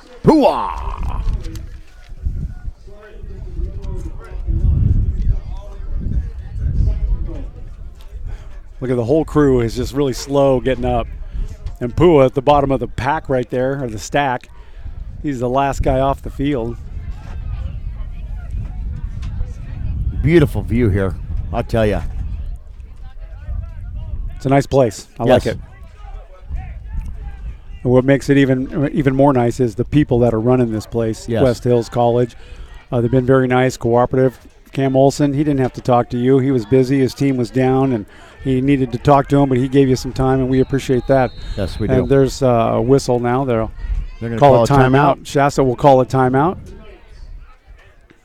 Yeah, the people here have been so friendly and accommodating. When I went down to the snack bar, they actually moved me to the back of the snack bar and said, get what you need so you can get back. Yep. That was fantastic of them to do that. Nice folks. They're appreciative. Yes. I think 2 years when we come back, we're going to need to bring a box kite, though, and we'll let that thing go for the day. Absolutely. Well, it's tied off to this pole right here. We'll get it in the air, and we'll just watch it float all day long. That'll be great. Nice. Okay, so the Knights, when they come back, will have the ball at right about the 4-yard line. 9 minutes left to play. 31-7 is the score. It's a great outing for the opening day for the Shasta College Knights. And we got a long drive back, huh? If we go. You want to stay? I'm having a good time down here. Tomorrow's Sunday. Hey, I don't have to work tomorrow. Got to find a good pizza joint around here somewhere. And the Falcon in his costume is still down on the sideline dancing away. Yes. That guy's lost 37 pounds in that suit today. He has. All right, here we go. Right up over center goes Pollard. He'll hand it off right up the middle, and he'll drive hard. He's not going to go. He's got like 6 of them on him. That's the ball carrier of Pua, again, number 36. As soon as his back got to that goal line, he just like shoved all his leg strength just to get that extra yard. He may have gained a yard on that, and I see Justin Hillier coming back out. There's a lot of room to run around that left end right there. Yeah. I think Justin could make that turn. Oh, Justin can make that turn. I had so much fun announcing his games last year. I mean, he made me sound good, that kid. He was on the highlight reels a lot last year. And he is off to a good start this year. We'll see what Pollard's got. They got 3 yards for the score. He drops back, throws a deep pass right over the end zone, and overthrows him. And the defender had his hand on him, and he pulled him down, and that's going to be a pass interference call against the Falcons. Demetrius Henderson again. Ooh, Mr. Henderson. You don't give him a second chance. That is going to show up on the game film and not look good on your resume. Yes.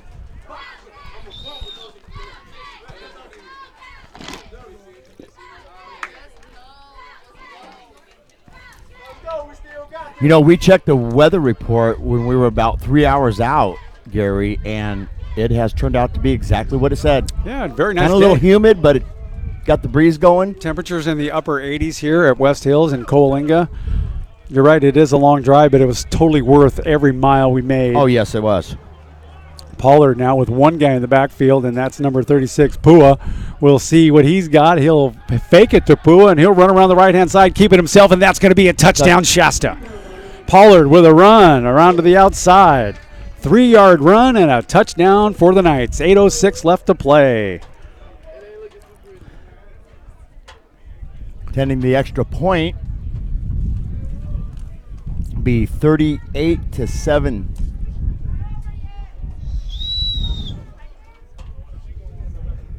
Pollard planned that from the get-go. Fantastic run. And those coaches down there on the Falcons side are not done yet. They're letting their guys know what they expect, what they want done. Kick is up, kick is good. Making it look easy. 8:06 left to play in the game. 38 for Shasta. West Hills with 7. We'll take a quick break and we'll be right back. It's the Shasta Sports Network on XS Sports 96.1 FM.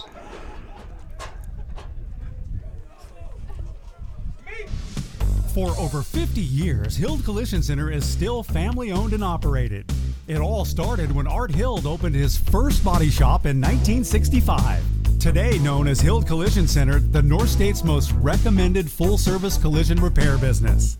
The Hild family is proud to continue business in this great community. Every year brings new changes in many forms, from new vehicle models, training and equipment, new technology in aluminum bodies and frames, computers, airbags, and Pearl Clear Coat paints. You can be assured that the team at Hild Collision Center are the best in class. The Hild Collision Center family would like to say thank you to the North Valley for trusting them with your collision repairs and allowing them to grow and support our community. Hild Collision Center on East Cypress Avenue in Reading. Online at hildcollisioncenter.com or find us on Facebook. Hild Collision Center, where you're always a satisfied customer. Back here from Coalinga, it's the West Hills Falcons hosting the Shasta College Knights. Shasta College with a good showing today, 38-7 with 8:06 left to play. And it's set to go for the kickoff. Well, I can't hear you. Did your battery die? Set for the kickoff. There we go. Here comes the kickoff. Nice boot, squibbly kick, and they'll fall on it. Number 24 for West Hills, Eric Powell, will just drop to an E. We saw that a lot last night, too. 34-yard line. Now you need to update my scoreboard here. We saw that a lot last night after Ortega had a really good performance for Red Bluff. And then all of a sudden they started doing those squiggly kicks, and boy, they just grab it and they just lay down on it. Well, for good reason, too. Ortega had about 2 60-something-yard runs. One of them got called back due to a penalty, but the kid is dangerous. Yes. Very fast, very dangerous. And still out there, Espinosa, nursing that knee a little bit, but still doing okay. He's got 2 receivers out to the right, 1 to the left, and 1 man in the backfield, and he will hand it off right up the middle. There's a big hole. He gets through number 36, the ball carrier, and that is Joseph McDaniel. And that's John Velasco on the stop there, number 40 for the Knights. First time we hear McDaniel's name today.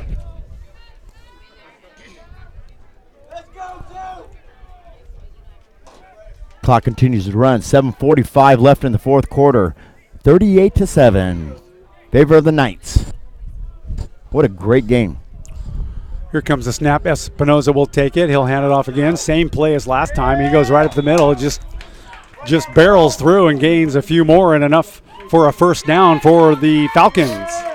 Near midfield, they'll mark it at about the 47-yard line. He ran right into Drew Faircloth there. Boom. And Drew stopped him.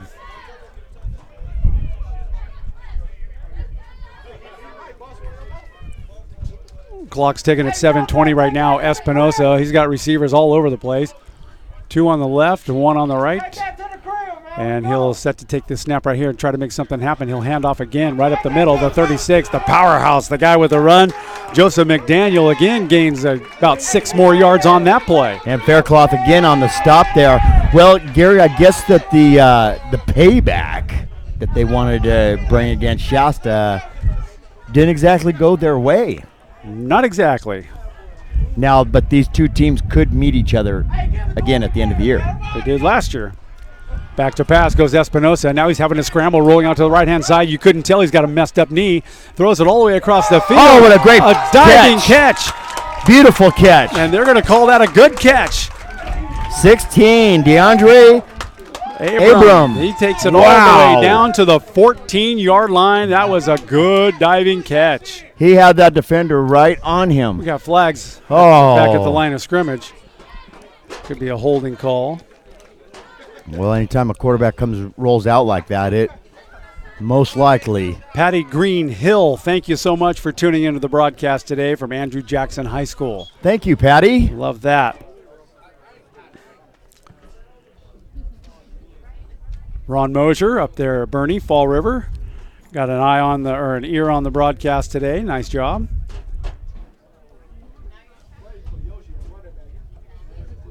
Brian Smith, too. Yeah, Brian Smith's with us. Brian just did some of the most amazing work at my property. I'm waiting for the cocktail party that comes. He turned a pile of rocks and dirt into a family party oasis, and it's beautiful. Yes. Thank you, Brian, and thank you for joining the network here today for the Shasta College football game. Referees are earning their pay today. You'll be hearing his son's name here in a few when he starts high school. That's right. He'll be playing for the Foothill. Yeah, junior Cougars. He's in the junior Cougars right now, but. Okay, so. A different quarterback in there right now. He'll hand off to 36 again. That guy is just getting a workout. Joseph McDaniel. He picks up a sizable gain, and that's enough for another first down for the Falcons. They'll mark it at the 39. Flag comes out late after that play. Somebody must have mouthed something off there. John Valsco on the stop again. Velasco.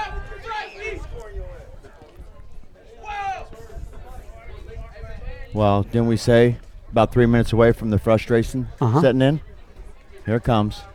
Yeah, sportsmanlike against Shasta College. Oh. Well. You have nothing to be frustrated about.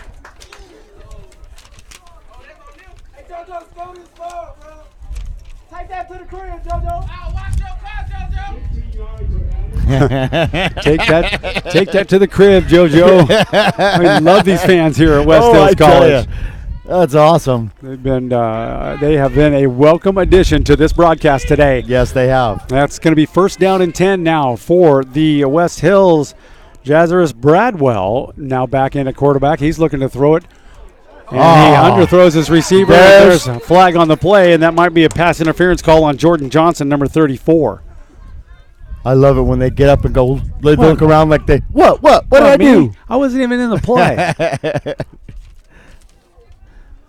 We'll get the call from the referee here in a moment. Yeah, and it's going to be a holding call against the number 34, Jordan Johnson. He might have pulled on his jersey just as he made that turn. Let's take that to your cuz. Well, that's the price you pay for touching people. Yeah.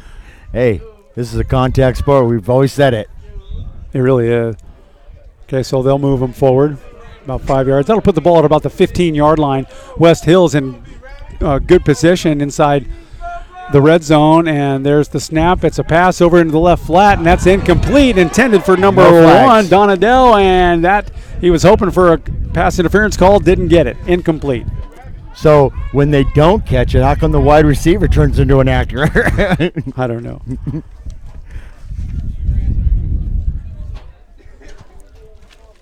Second and 10, ball at the 15-yard line.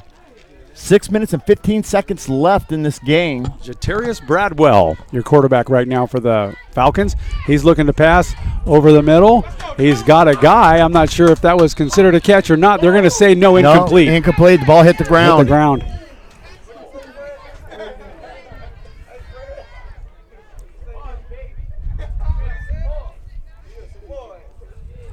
Number 85 with a challenging name, Apafe Taifane out of Pago. I just see this West Valley really took it to Enterprise last night. 17-7, huh?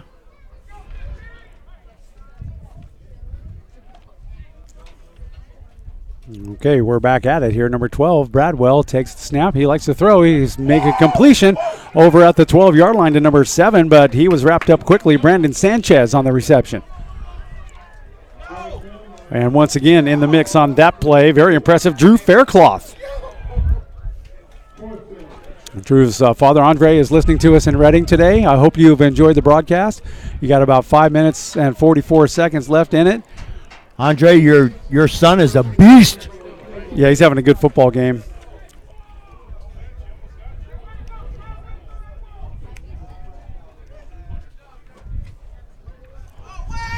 What is that?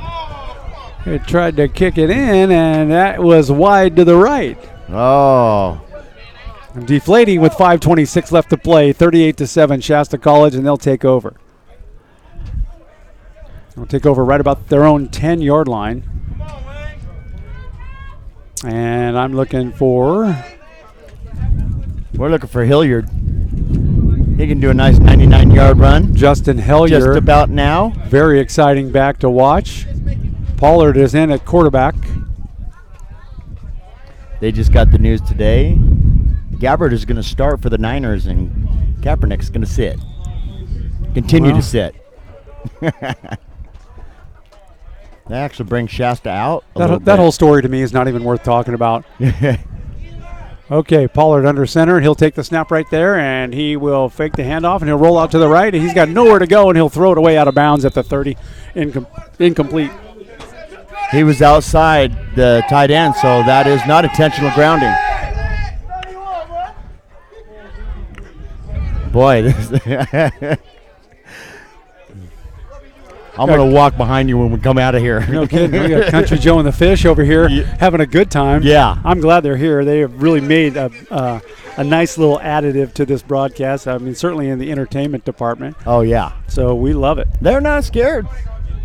They're going to say what they got to say. We love it. Pollard now out of the shotgun, and he's got, I believe that's number 24, DeMarcus Grayson. There's a whistle right at the snap. Flag goes down. That might be a delay. No, the clock was down at 1. Is a false start. False start. On Shasta. 38-7 your score. 5:21 left to play in this contest from Coalinga, California. It's the first time been through on I-5 many times. Never stopped in Coalinga. Well, actually, when you come out the freeway there, Gary, and when you drive, it doesn't look like you're driving to anything, and all of a sudden, boom, here's this town. I know, it kind of looks like you're on Highway 20 headed towards Clear Lake. Nothing out there. Yeah. Pollard takes the snap. He'll hand off, and that ball carrier, number 29, it goes absolutely nowhere. Cam Stover. He's piled up at the 15-yard line. 5'8", 175 pounds from Charlotte, North Carolina. Wow. All these running backs, they keep their feet moving. They don't stop. That's how they train them. I mean, you could have 6 guys on you, but if your legs are still moving, you're taking those 6 guys with you. And why wouldn't you, right? Yeah, that's true. But Hilliard, man. Whew. 14, Darius Haywood out of Bellingham Washington is flared wide to the right. Another receiver wide to the left in motion. The pass play for Pollard. Pollard's got a guy. Good catch by number 17. Not enough for the first down. Adian Patterson. Good play. He caught that, turned back around, so his body was kind of twisted. But it was a good catch. And a good yards after the catch for him on that one. Yeah. Still going to be third down, or make that fourth down. 4th down and 13. Clock continues to run. 4:10 left in the game, Gary. Shasta will bring out their punting team. Boy, I'd have a hard pick on the player of the game for this one. I'm just putting my pins down. And take a guess. No, I was actually just going to close my eyes and just point at the... There's been several players on Shasta's team today who's had a really good game. Another flag flies. delay a game, they just let the clock run and down as much as possible. They'll take the 5 yards and punt it. Oh. Clock resets now. 3:44 is on the game clock. 38-7 your score. Shasta in a punting situation. They'll back them up 5 more yards, and then they'll kick it. You're up by 31 points. You might as well just take the penalty and let the clock run as far as you can down. Trinalius Abrams from out of Mobile, Alabama is back to receive the kick. He's at his own 45. Here's the snap, a little bit low, short hop, good kick. Very Got nice some hang kick. time, good hang time. And that'll take a bounce. Nobody will touch it. It'll take a good Shasta bounce, and it'll come to a stop at about the 43. You see number 20, man. He was laying on the ground. That ball started rolling. Whoops. Yeah, best thing to do in that situation is get out of the way. Did you die out? We need batteries and oxygen on aisle 4. I'm here. There you go. Yeah, my wireless died. Boy, it just quits. Okay, that just means you've been talking too much. I'm always told that I talk too much. You talk too But I'm an announcer. Sometimes they don't shut up. Oftentimes. I think it would be great to be a hockey announcer. You Oh, can't shut yeah. up. Okay, handoff right up the middle. That's to their powerhouse, number 36, as always, Joseph McDaniel. He'll get about a yard, and there will be a big pile up right at the line of scrimmage. He's brought down in part by number 99 for Shasta, Logan German.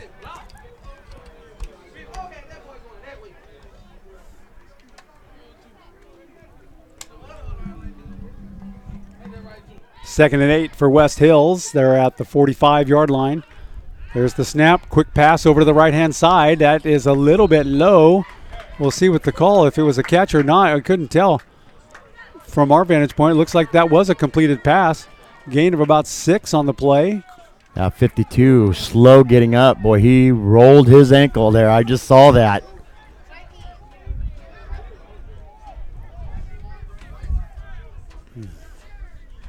Shasta with a very good opening game here today. Oh. And quarterback fakes the handoff. Oh, and he's hit hard, and there's a fumble. And Shasta looks like they've fallen on the football, but there's a scrum down there. The ball's still jostling out. And Looks like we'll Camille see Johnson, 22, who came comes, up with it. Who comes up with it? Defense is heading out already. They already know. Defensive team's already on their way out to the field. That's tough.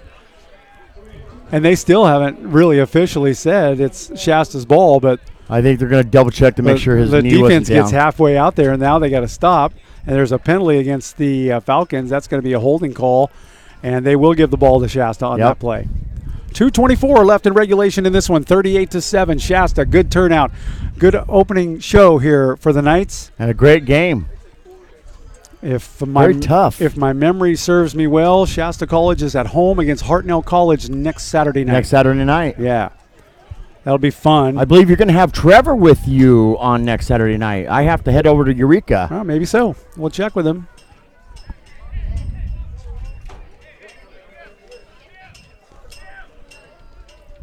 You know, you told me I'm going to love my Friday church. Yeah. I like my Saturday church, too. Not bad, right? Oh, I love it. Okay, so that holding call will move the Knights all the way down to the 47-yard line. They are in Falcon territory with 2 minutes and 24 seconds left to burn. Pollard still in. No, that might be Naylor. Did he give a hold or did he give a face mask? That's a lot of yards for... That was a hold. Okay. Naylor is back in. Naylor's back in. There's a flag again. Do you honestly think that Coach Thompson's going to let him air it out? Nope. I don't think so either. They're going to chew up the clock. Yes, they are. They waved that flag off. That was nothing.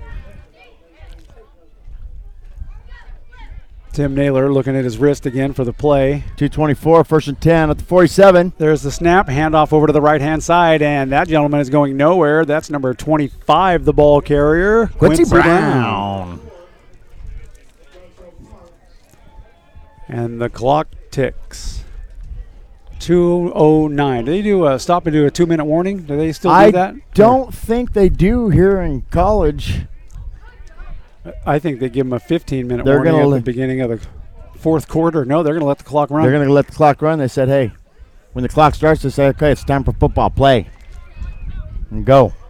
We'll have the REU post-game show coming up here in just a little bit. Meanwhile, Tim Naylor out there taking charge. He's got a man in motion, and he's not only seeing motion, Wow. they hand off to him, and he gets twisted around, and he's finally brought down by 3 Falcons. Wow. Bernard Brown. He's got some speed.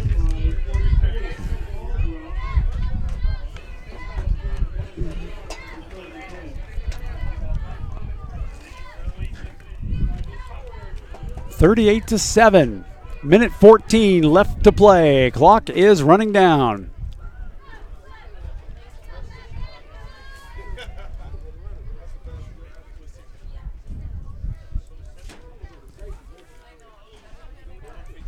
You know, with the changing of the quarterbacks, it has really worked for Shasta. And there's another pass. That's to number 83. There's about 3 flags down on the play. 83 with a great reception. Eric Santil out of Homestead, Florida. He's got enough for the first down depending on who the flag is on. Boy, they just all came in there. Referees are sorting it out. That's going to go against the Knights. It's a holding call. Lori says, Reno, you guys go to Reno. I'm in. Yeah. Get on your Honda 70 and meet us at Circus. With a Honda 70 with a sidecar. Borrow it from Gary Cressy. That's his favorite ride. So the Knights will get backed up here. That's going to be a holding call. 15 yards against them. I guarantee you go to Reno, Bob Carroll will join you too. Bob and Pat Carroll will both join you.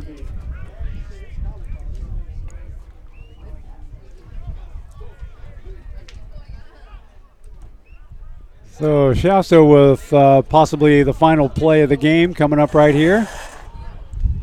And Naylor likes to throw it. He throws it right over the top. A little screen pass, and that is complete to number 25, but he goes nowhere. He is brought down by number 95, big dude, Quentin Windler, 282 pounds. They're going to let the clock continue to run. 18 seconds left in this game. Actually, that's going to be it, Gary, because the play clock's at 25 and the clock's at 9. They're just going to let it expire. That's it. So give me a piece of music and we'll wind it up here. 1 second left to go, and there's your football game right there. From Coalinga is the West Hills Falcons 7, Shasta College 38. Opening day for the 2016 football season. Yeah, give me a piece of music to talk over just for fun, all right? Oh, you bet. In a moment, we will come back and we will give you the REU post-game show.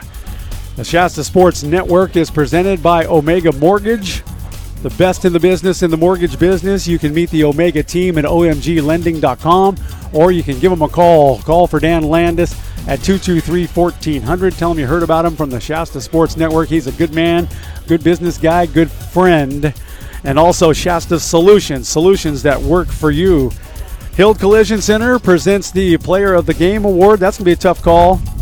We're going to do it, but it's going to be a tough call. We're going to take a break, but when we do, I got a few in mind. Boundary Waters and Tony Horde Photography, part of the network this year. And, of course, the post-game show presented by REU is coming up next. This is the Shasta Sports Network on XS Sports 96.1 FM. For over 50 years, Hild Collision Center is still family-owned and operated. It all started when Art Hild opened his first body shop in 1965. Today known as Hild Collision Center, the North State's most recommended full-service collision repair business.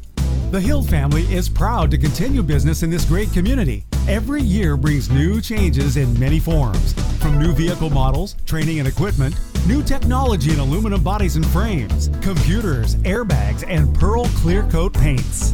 You can be assured that the team at Hild Collision Center are the best in class. The Hild Collision Center family would like to say thank you to the North Valley for trusting them with your collision repairs and allowing them to grow and support our community. Hild Collision Center on East Cypress Avenue in Reading. Online at hildcollisioncenter.com or find us on Facebook. Hild Collision Center, where you're always a satisfied customer.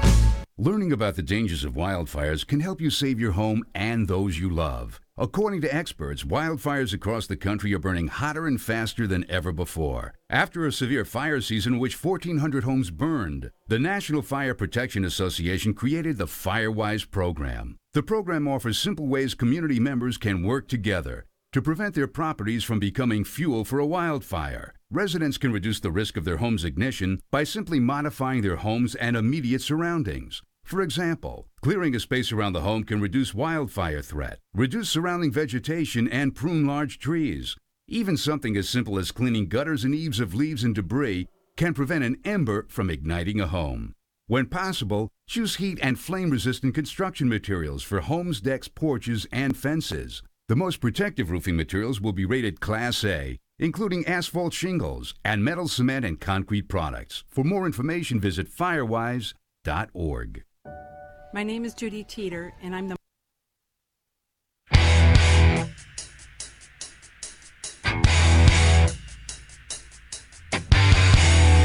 Well, if that's not the perfect driving music, I don't know what is. Oh, I love it. We've got a big 5.5, 6 hour drive coming up, and boy, tell you what, we got lots to talk about on the way home. We do. Final score from West Hills College. Shasta Knights 38, West Hills 7 in the season opener for college football. Real quick, wanted to say hello again to Patty Green Hill.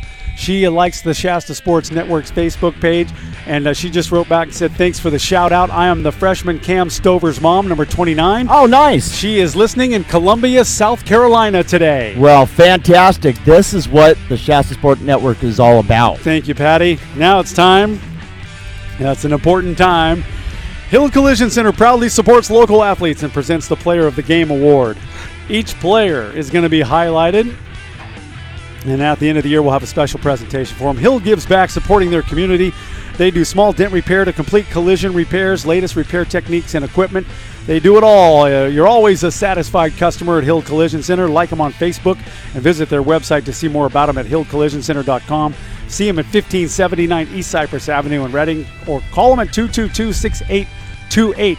They bring you the Player of the Game Award, and I think that we're in perfect agreement, Danny, so I'll let you call it. Okay, well, we were going to start off with Colton Naylor, who was having a great defensive game, but you couldn't roll out Justin Hilliard, but the guy who changed the momentum of the game, and it came in the late in the third quarter. We're going to give it to Carl Robert Joe, the guy who made the interception and took it all the way back for a touchdown. Very nice. That's a perfect selection, and congratulations. It was tough, Carl though. Joe. It was tough. It was. I mean, we had three. We had some last night, too, that were tough to call. I actually threw Tim Naylor in the mix there, too, because he just looked like an exciting quarterback, and he was just glad to be out there. Tim Naylor today just looked really comfortable on that football field with that ball in his hand.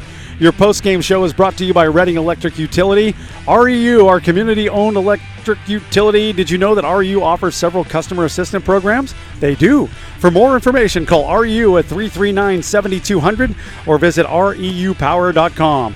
REU and you, powerful together. There's about 90 football players gathered over at the 10-yard line, and they are having an after-game a moment. They're just having a moment. That's the best way for me to say it.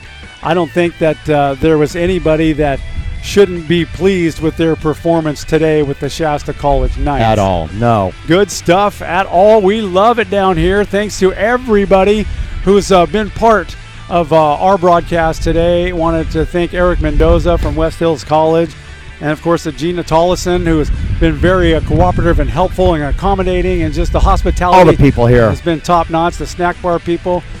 Cam Olson, coach for the Falcons. Yep. Thank you for the interview. Thank you, Cam. We appreciate that very much. We just felt very welcome here, and the wind was something else. I tell you, it wasn't a bad thing. We had a good time doing it. Yes. So final score here from West Hills College: Shasta 38, West Hills 7, and Shasta will, I believe, play at home next week against Hartnell College, if my memory serves me right. Next week, the West Hills Falcons are at Los Medanos. And we're back at Shasta High School next week as the North They'll play North Medford next week. Then they'll go to West Valley for a tough game. West Valley's looking good. Greg Grandale's got those boys shaped up nicely. And then, on October 14th, we go to Paradise. I think we got a trip to Chico the following week, something like that. It's a busy season. We're going to be busy. Already, and we love it. We're having a great time. Thanks to everyone. Omega Mortgage, the brains and the brawn behind the Shasta Sports Network, along with Shasta Solutions and Tyler Whitlow. Thank you so much. Pitt River Casino last week. And everybody who took part, Tony Horde Photography. Man, we like you on board this team. Thank you so much for all your efforts. We appreciate it. And Wendy, thank you so much for tuning into the broadcast as well today.